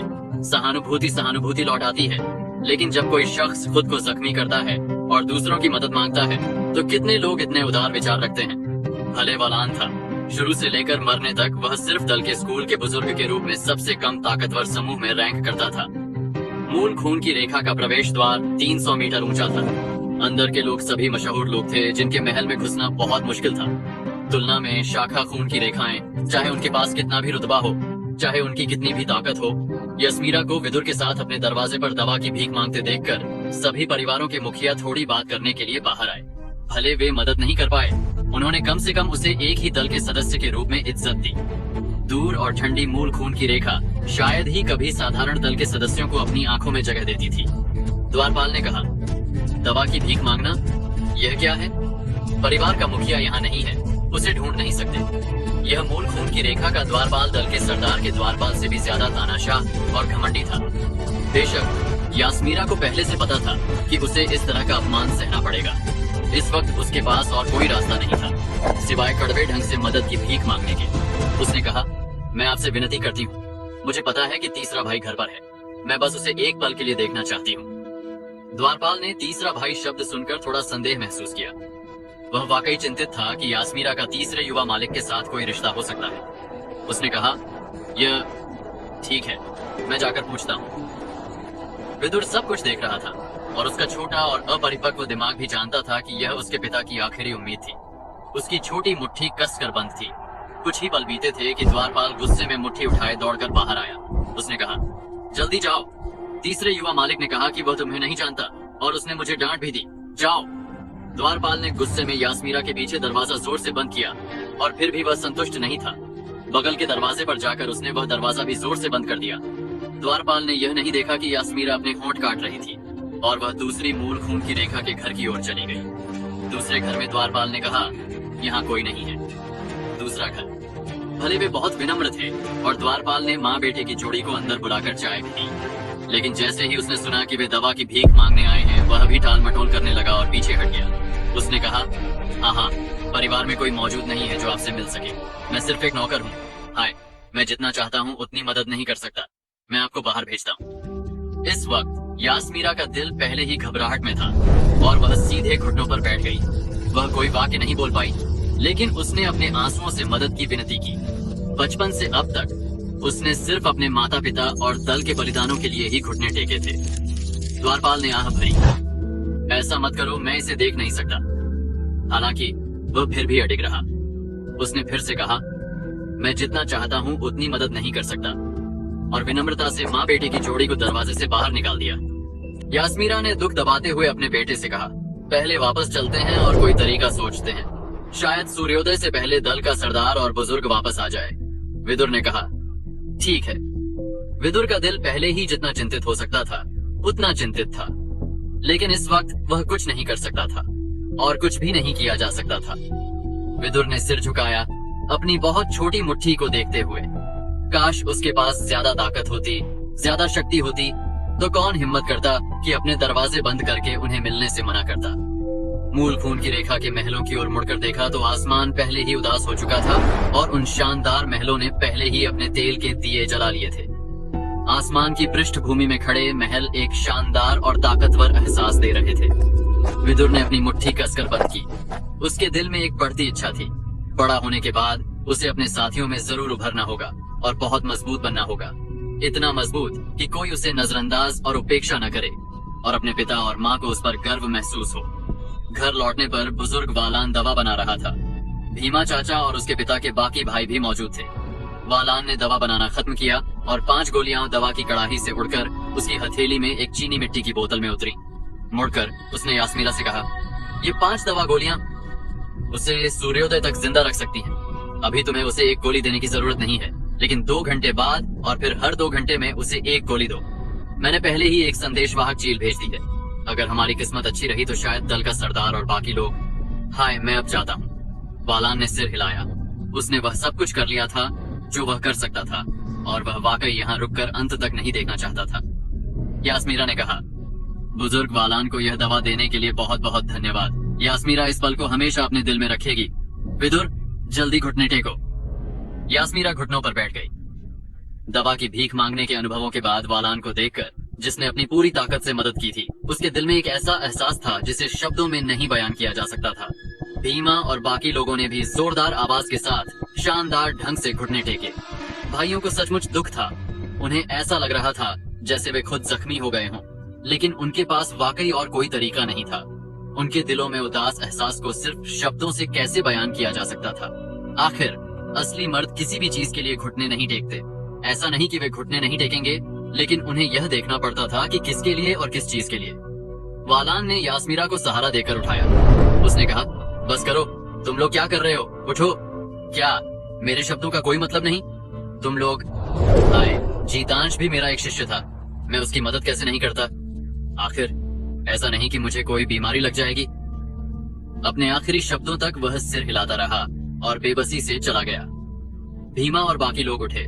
यास्मीरा और विदुर को देखते हुए वे सब खामोश थे। अभी कुछ देर पहले उन्होंने भी लोहा रक्षकों के रूप में अपने काफी बड़े नेटवर्क का इस्तेमाल करके दवा की भीख मांगी थी। उन्हें काफी दवाएं मिली थीं, लेकिन इन दवाओं की अपनी सीमाएं थीं और दोहरी जीवन शक्ति चुराने वाली हथेली की जहरीली शक्ति पर इनका प्रभाव बहुत कम था। सिर्फ वालान की दवा बनाने से उन्हें 5 गोलियां मिली थी जो उसकी जिंदगी बढ़ा सकती थी। यास्मीरा ने आह भरी और अपनी जिंदगी की सबसे खराब मुस्कान निचोड़ते हुए हल्के से हंसी। सब लोग कृपया घर जाओ।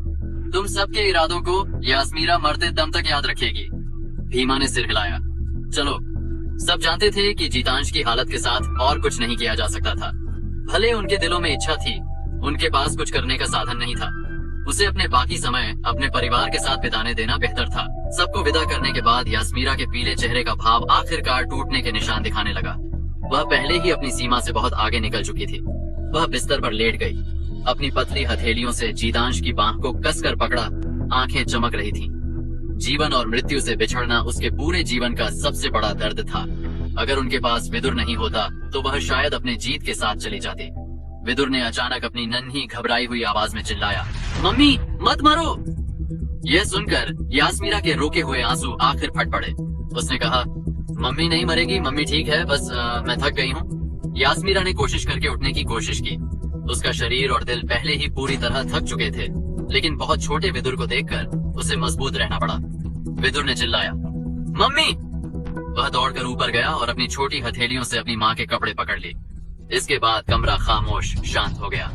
कमरे के बाहर से पक्षियों की छोटी छोटी चहचहाहट की आवाजें आ रही थीं। विदुर के कानों को अपने पिता की खामोश सांसें भी सुनाई दे रही थीं। सिर्फ इसी बहुत खामोश आवाज की वजह से वह पूरी तरह टूट नहीं गया था। पहली बार विदुर ने वाकई स्तंभ और रीढ़ की हड्डी वाक्य का असली मतलब समझा। अचानक खांसी की आवाजें गूंजी। विदुर ने जोर से चिल्लाया, पापा।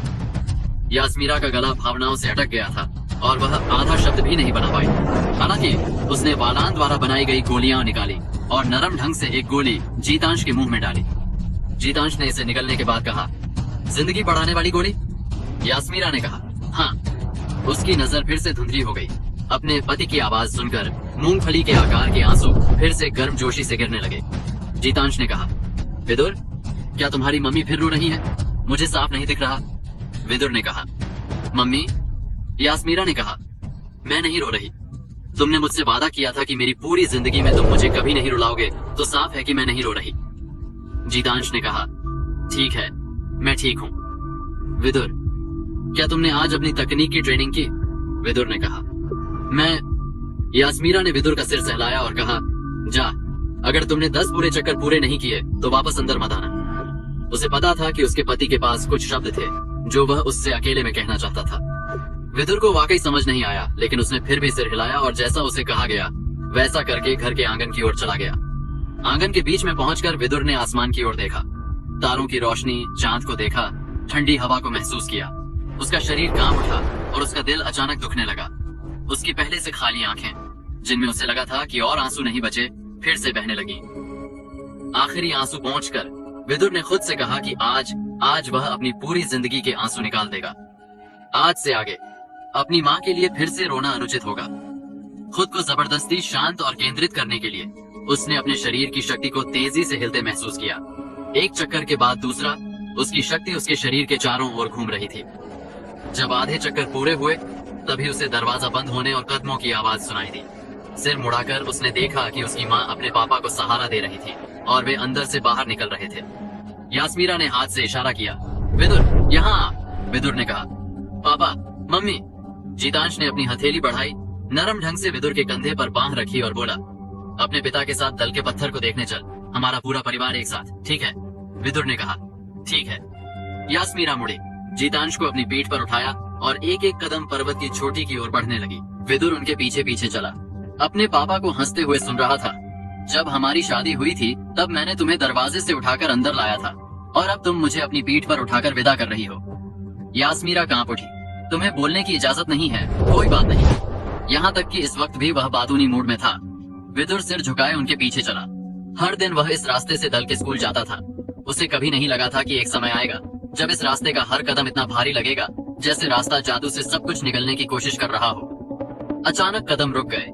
विदुर ने सिर उठाया और देखा कि वे पहले ही दल के पत्थर पर पहुंच चुके थे। इस वक्त देर रात हो चुकी थी।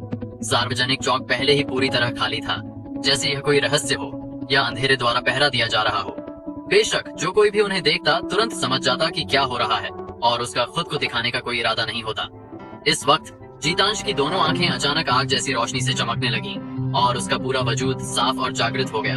लेकिन यास्मीरा का चेहरा जल्दी बदल गया। उसे पता था कि यह सूर्यास्त से पहले की आखिरी रोशनी थी।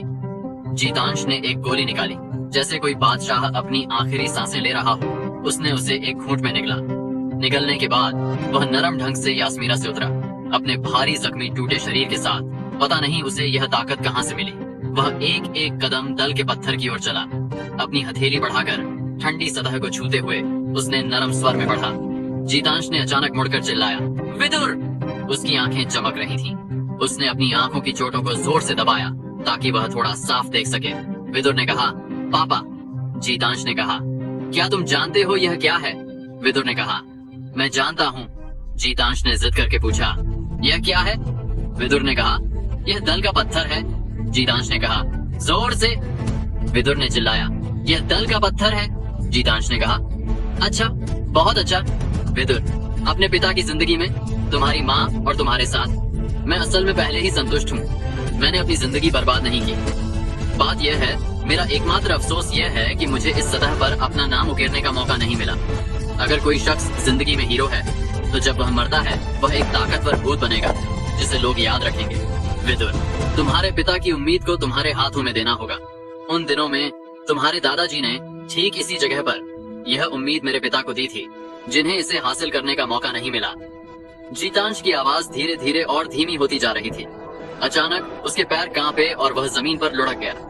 वहां बैठकर दल के पत्थर की पीठ से टिका, उसकी आंखों की आग तेजी से मंद पड़ रही थी, क्योंकि जहरीली शक्ति उमड़कर उसकी जगह ले रही थी। विदुर ने चिल्लाया, पापा! वह अपने पिता पर झपटा, उसे पकड़ लिया। उसके नन्हे दिल ने अचानक समझ लिया कि उसके पिता के आखिरी पल आ चुके थे। जीतांश ने कहा, मैं थक गया हूँ, बस मुझे थोड़ा आराम करने दो। जीतांश की खुरदरी हथेलियों ने विदुर के चेहरे को नरम ढंग से महसूस किया और उसकी दोनों आंखें मजबूती से बंद हो गईं। अचानक ऐसा लगा जैसे उसे कुछ याद आया, क्योंकि उसका मुंह हल्के से खुल रहा था। विदुर ने जल्दी से अपना कान पास किया।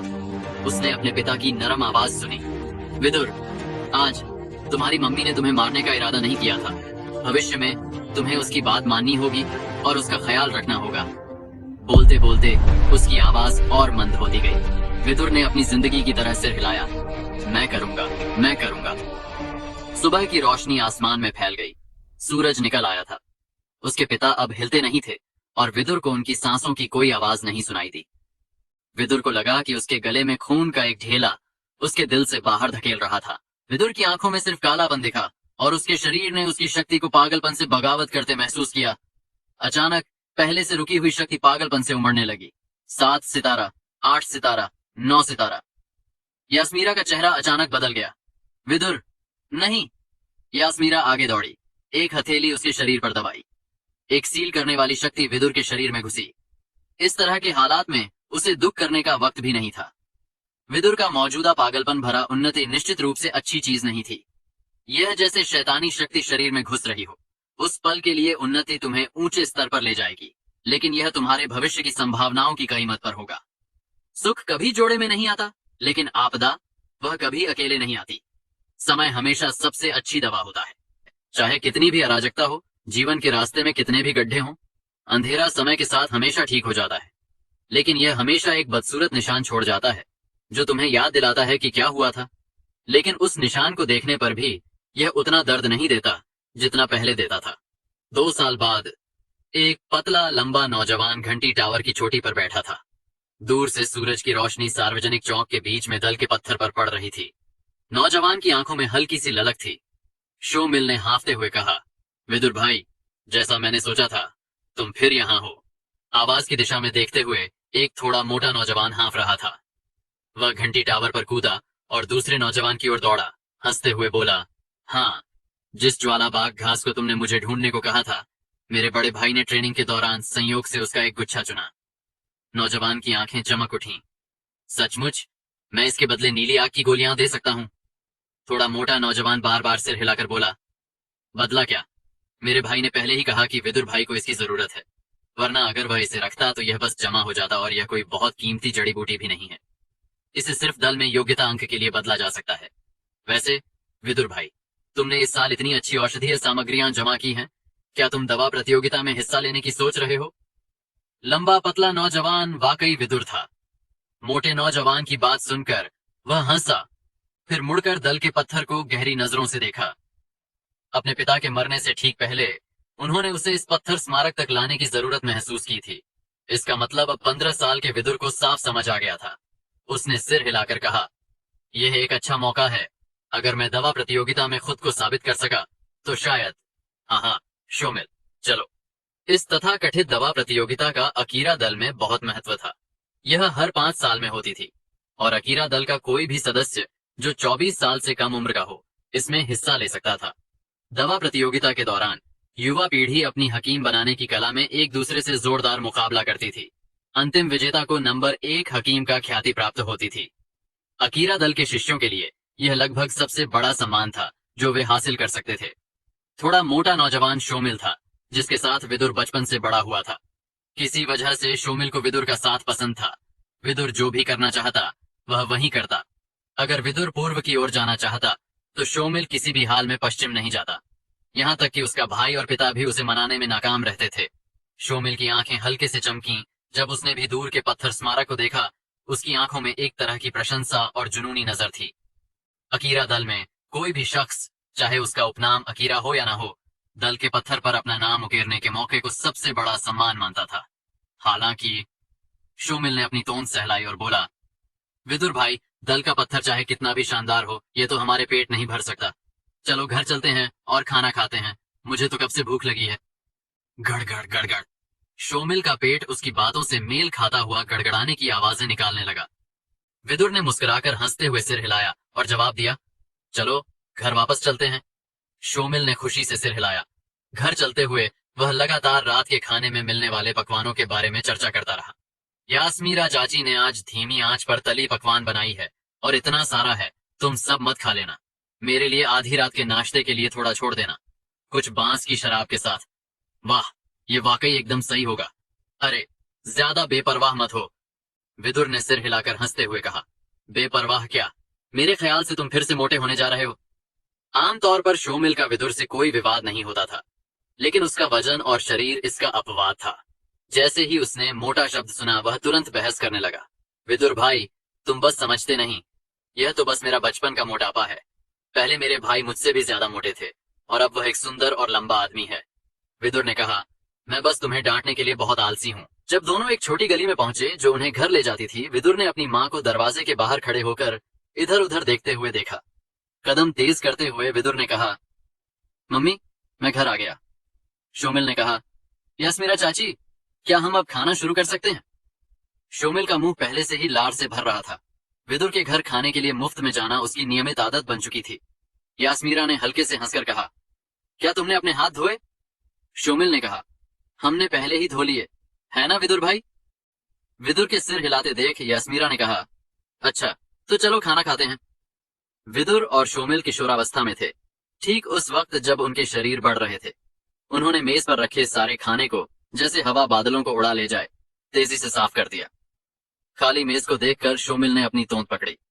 अचानक उसे याद आया कि वह शुरू में धीमी आंच पर पके पकवान का थोड़ा सा आधी रात के नाश्ते के लिए छोड़ना चाहता था। शोमिल ने चिंता से यास्मीरा की ओर मुड़कर देखा। यास्मीरा चाची? यास्मीरा ने कहा, चिंता मत करो, मैंने बर्तन में काफी कुछ अलग रख लिया है। शोमिल ने कूद कर कहा, हाँ विदुर, चलो मेरे घर चलते हैं और खेलते हैं। शोमिल ने विदुर को बाहर खींच लिया।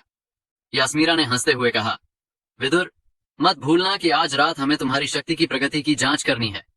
लेकिन उसके चेहरे पर गंभीरता का एक निशान उभरा और उसकी आवाज थोड़ी सख्त थी।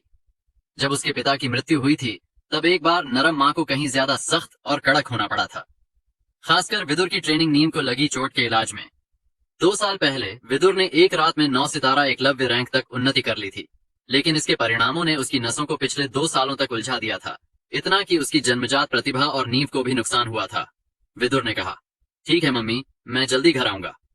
विदुर ने सिर हिलाया। शोमिल के पीछे पीछे वह उनके आंगन के दरवाजे से अंदर गया, जबकि शोमिल का परिवार अभी भी खाना खा रहा था। चूंकि यह रात के खाने का समय था, स्वाभाविक रूप से शोमिल का परिवार भी खा रहा था, लेकिन तुलना करने पर उनकी मेज पर खाना सादा और दयनीय था। कुछ मंटुओं के अलावा मेज पर सबसे बुनियादी पकवान भी नहीं थे। भीमा ने कहा, तुम घर लौट आए, पहले ही खा लिया, आओ ये खाने के बाद लेने से तुम्हारा पाचन बेहतर होगा। बोलने वाला भीमा था। जब वह विदुर को देखता, उसकी आंखों में हल्के से पछतावे और अपराध बोध के निशान होते। उसने अपनी छाती से एक चीनी मिट्टी की बोतल निकाली और उसे विदुर के हाथ में रख दिया। विदुर ने सिर हिलाकर कहा, धन्यवाद भीमा चाचा। वह शिष्टाचार पर नहीं अड़ा। उसने बोतल खोली। एक जबरदस्त और अनोखी खुशबू बोतल से फैली। अंदर एक अंगूठे के आकार की दवा गोली थी। विदुर ने उसे निकाला और एक घूंट में निगल लिया। गोली तरल में बदली, जो उसके दिल में रिस गई। औषधीय ताकत भी उसकी नसों में प्रवेश करने लगी। यह थी नींव मजबूत करने वाली गोली, जो कोई साधारण गोली नहीं थी। इसका प्रभाव तुम्हारे डैनेटियन के चक्कर को मजबूत करना और शक्ति की गुणवत्ता बढ़ाना था। अकीरा दल के शिष्यों को हर महीने दल के खजाने से एक गोली लेने का मौका मिलता था। 2 साल पहले की घटनाओं के बाद भीमा ने लोहा रक्षकों से इस्तीफा दे दिया था और अब वह दल के रक्षकों में एक रक्षक कप्तान था। अपनी पहले की लोहा रक्षक की पहचान और मौजूदा रक्षक कप्तान के रुतबे के साथ उसे हर महीने 5 नींव मजबूत करने वाली गोलियां निकालने का विशेष अधिकार था। विदुर को जरूरी गोलियां देना ही वह एकमात्र तरीका था जो वह मदद के लिए सोच सकता था। दल अपने कई शाखा शिष्यों को ट्रेनिंग के लिए तरह तरह की गोलियां देता था, लेकिन विदुर के पिता की मृत्यु के बाद उसका गोलियों का हिस्सा धीरे धीरे कम होता गया। अगर उसके पिता के लोहा रक्षक भाइयों ने मदद न की होती तो विदुर, जिसकी शक्ति हिंसक रूप से बढ़ने से भविष्य को चोट लगी थी, शायद अपनी बाकी जिंदगी के लिए ट्रेनिंग भूल जाता। इसी मदद की वजह से वह इन 2 सालों में ठीक हो सका था। विदुर ने अपनी आंखें बंद की और अपनी सांसों को नियंत्रित किया। थोड़ी देर में उसने महसूस किया कि औषधीय शक्ति उसकी नसों में प्रवेश कर रही थी। आंखें खोलकर उसने देखा कि भीमा उसे मुस्कुराते हुए देख रहा था, जो हंसकर बोला, बुरा नहीं, तुमने सारी औषधीय ताकत को सोखने में सिर्फ एक अगरबत्ती जलने का समय लिया। इस बिना संभावना वाले शोमिल की तुलना में अंतर बहुत बड़ा है। थोड़ा मोटा शोमिल शरारती ढंग से हंसा और बोला, वैसे भी भविष्य में मेरे लिए विदुर भाई कवर करेंगे तो मैं अपना हिस्सा भी उन्हें दे सकता हूं। भीमा ने शोमिल को घूर कर कहा, यह क्या बकवास है? भले नींव मजबूत करने वाली गोली अच्छी है, हर महीने 2 लेना पहले ही सीमा है। तुम्हें लगता है कि दवा गोलियां बस यूं ही खाई जा सकती हैं? पूरी तरह सही कहें तो ऐसा नहीं था कि तुम इसे नहीं खा सकते। बस हर दवा में अपने जहर और साइड इफेक्ट्स होते हैं और दवा गोलियां इसका अपवाद नहीं थी। अगर तुम्हारे पास जहर को काटने वाली कोई दवा गोली नहीं थी तो इतनी सारी गोलियां खाने से तुम्हारी ताकत तेजी से बढ़ सकती थी, लेकिन भविष्य में ये तुम्हें ज्यादा नुकसान पहुंचाएगी। मूल खून की रेखा के शिष्य और बहुत ताकत वाले शाखा परिवारों के शिष्यों के पास जहर को काटने वाली गोलियां होती थीं, लेकिन साधारण शाखा परिवार के शिष्यों की मदद की बात करें तो हर 3 महीने में एक अतिरिक्त नींव मजबूत करने वाली गोली देना पहले ही ठीक था। जहर ठीक करने वाली कहीं ज्यादा कीमती गोलियों की तो बात ही छोड़ दो। विदुर ने हंसकर भीमा की ओर विनम्रता से मुड़कर कहा, धन्यवाद भीमा चाचा। भीमा ने सिर हिलाया, विदुर के कंधे पर थपकी दी। ऐसा लग रहा था जैसे वह और कुछ कहना चाहता हो, लेकिन उसके होंठ हल्के से हिलने के बावजूद वह सहन नहीं कर सका। इसके बजाय उसने कहा, ठीक है, मुझे अभी कुछ काम है तो मैं अब जाता हूं, तुम लोग खेलो। भीमा के जाने के बाद शोमिल तुरंत अपने भाई शानिल के पास गया। हाँ, बड़े भाई, ज्वालाबाग घास कहाँ है? विदुर भी उम्मीद भरी नजरों से शानिल की ओर देखा। 2 साल पहले से विदुर ने आने वाली दवा प्रतियोगिता के लिए कई तैयारियां की थीं। असल में इन तैयारियों का ज्यादातर हिस्सा उसके पिता ने किया था। बस इतना था कि उसके पिता को उसे इसके बारे में बताने का मौका मिलने से पहले ही वह उसे छोड़कर चले गए थे। बेशक अकीरा दल में ऐसी तैयारियां धोखा नहीं मानी जाती थीं। अकीरा दल में अनगिनत प्रतिभाशाली शिष्य थे और उनमें उभरने के लिए ताकत चाहिए थी। सिर्फ दल द्वारा दी गई जड़ी बूटियों पर भरोसा करके ऐसी साधारण औषधीय सामग्रियों से तुम सिर्फ साधारण गोलियां बना सकते थे।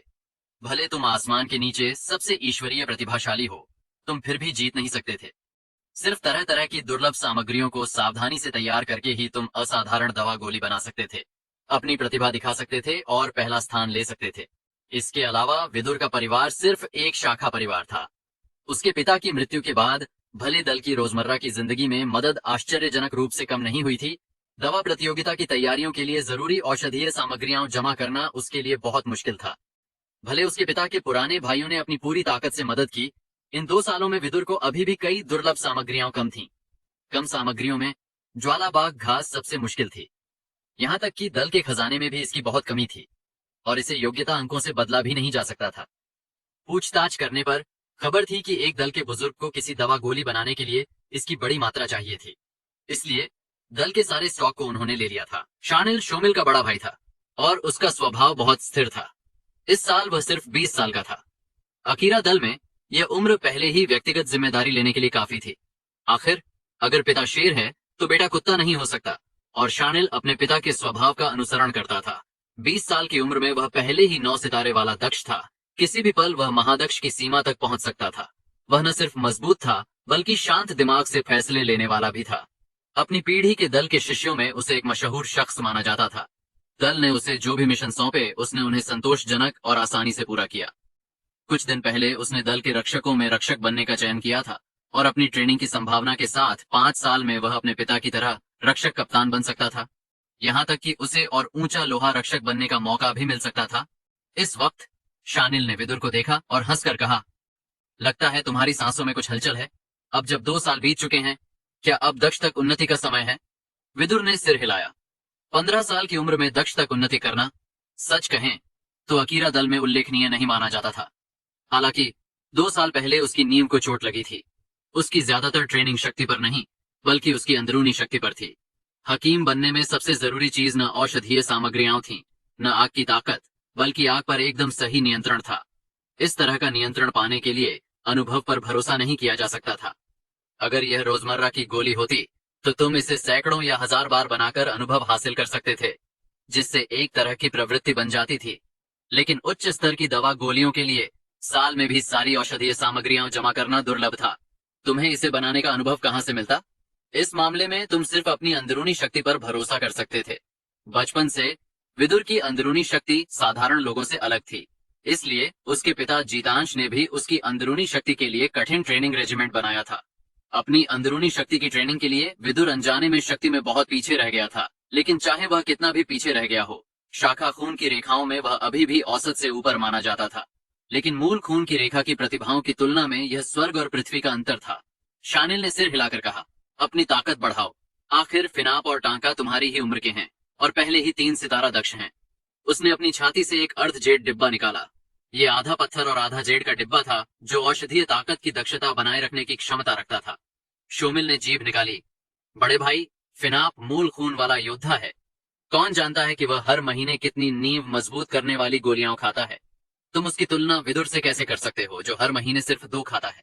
अगर तुम ऐसा कहने जा रहे हो तो खुद की तुलना आक्रांत से क्यों नहीं करते? अफवाह है कि आक्रांत पहले ही 2 सितारा महादक्ष बन चुका है ना? शानिल ने सिर हिलाया।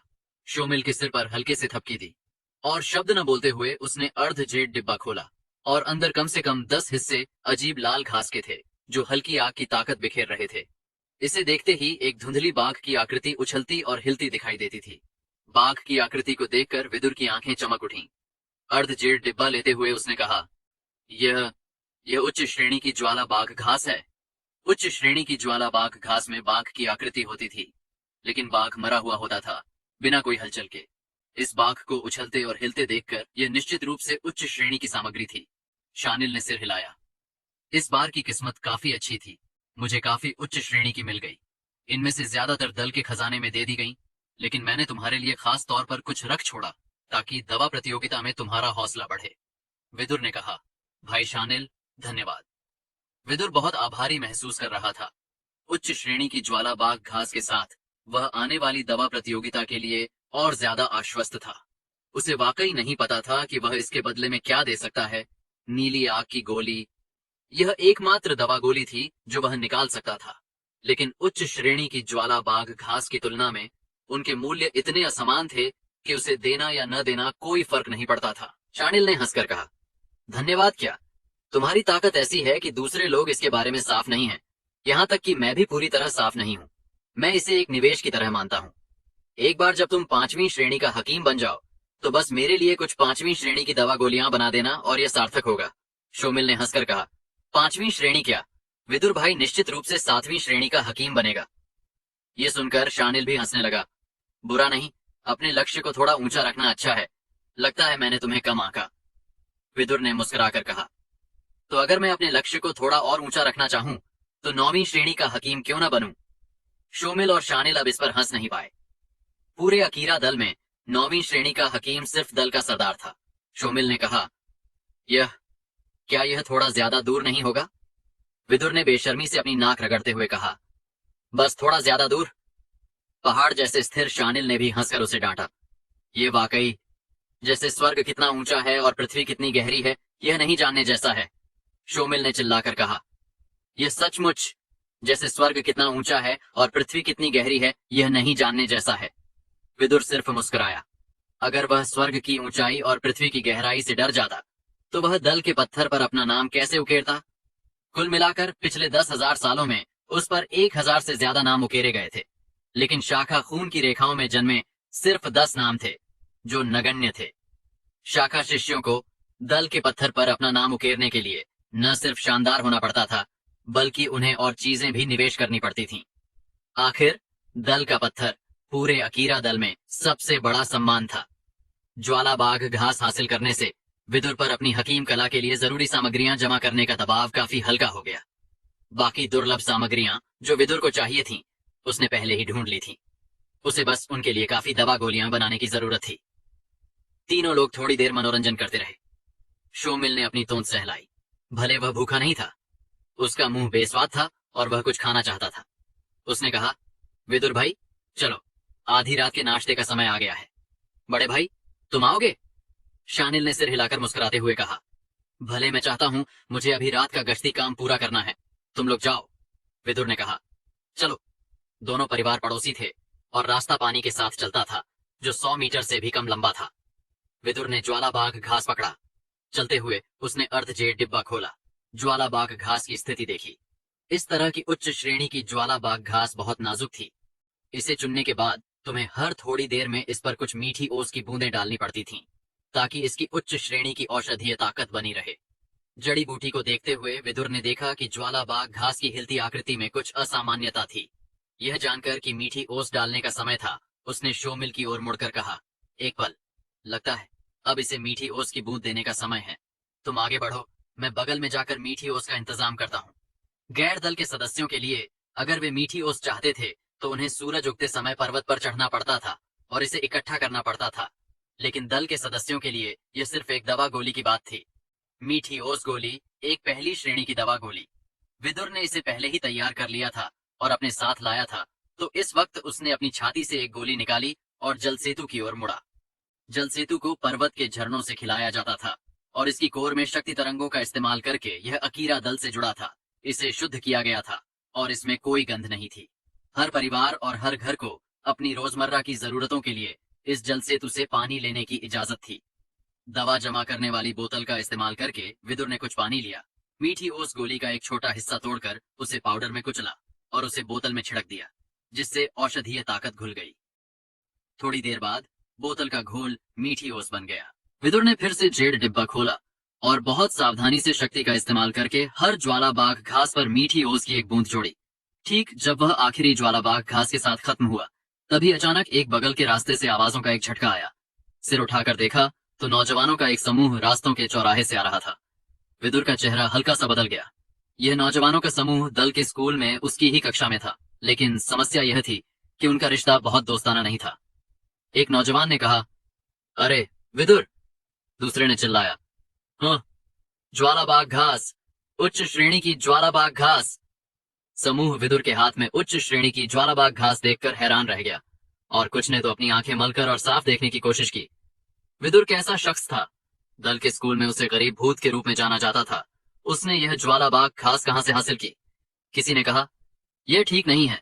मुझे याद है कि दल के खजाने की ज्वाला बाघ घास को एक बुजुर्ग ने दवा बनाने के लिए ले लिया था। अब बदले के लिए कुछ बचा नहीं है। दूसरे ने कहा, अरे विदुर, तुमने यह ज्वाला बाघ घास कहां से हासिल की? तीसरे ने कहा, कहीं चुराई तो नहीं ना?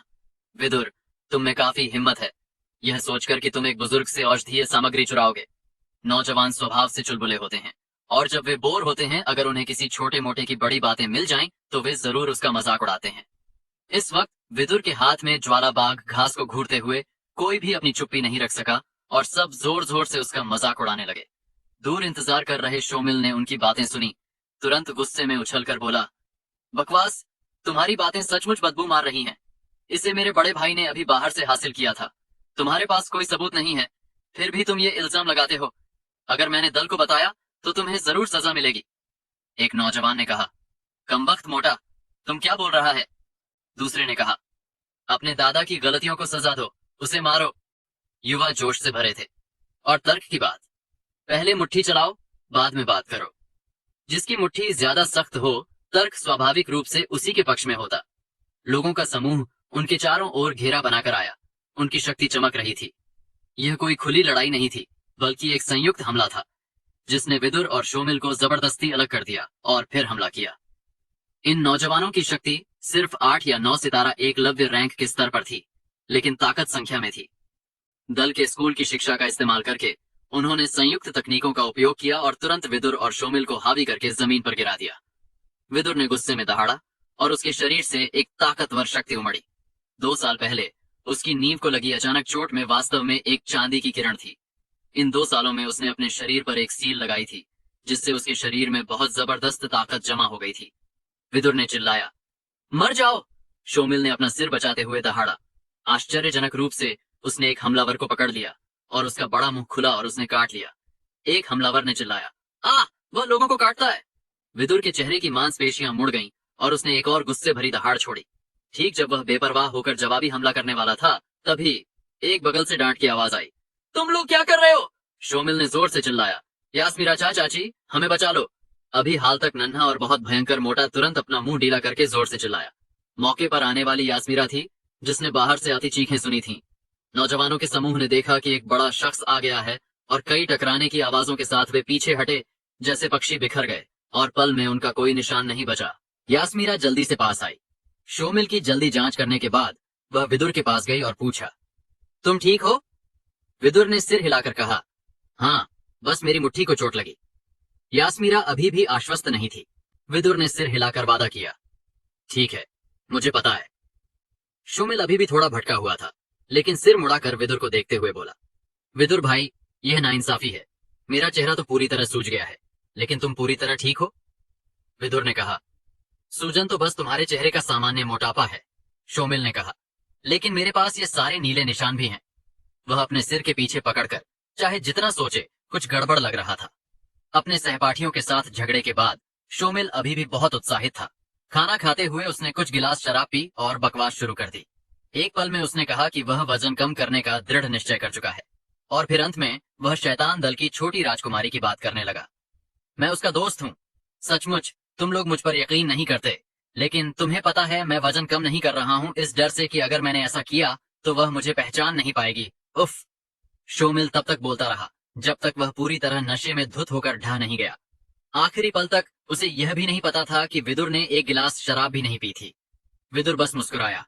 जब मोटा शोमिल नशे में धुत हो जाता तो वह बकबक शुरू कर देता, और जब वह ऐसा करता विदुर बस खामोश रहता। मोटे के अपने भी दुख थे।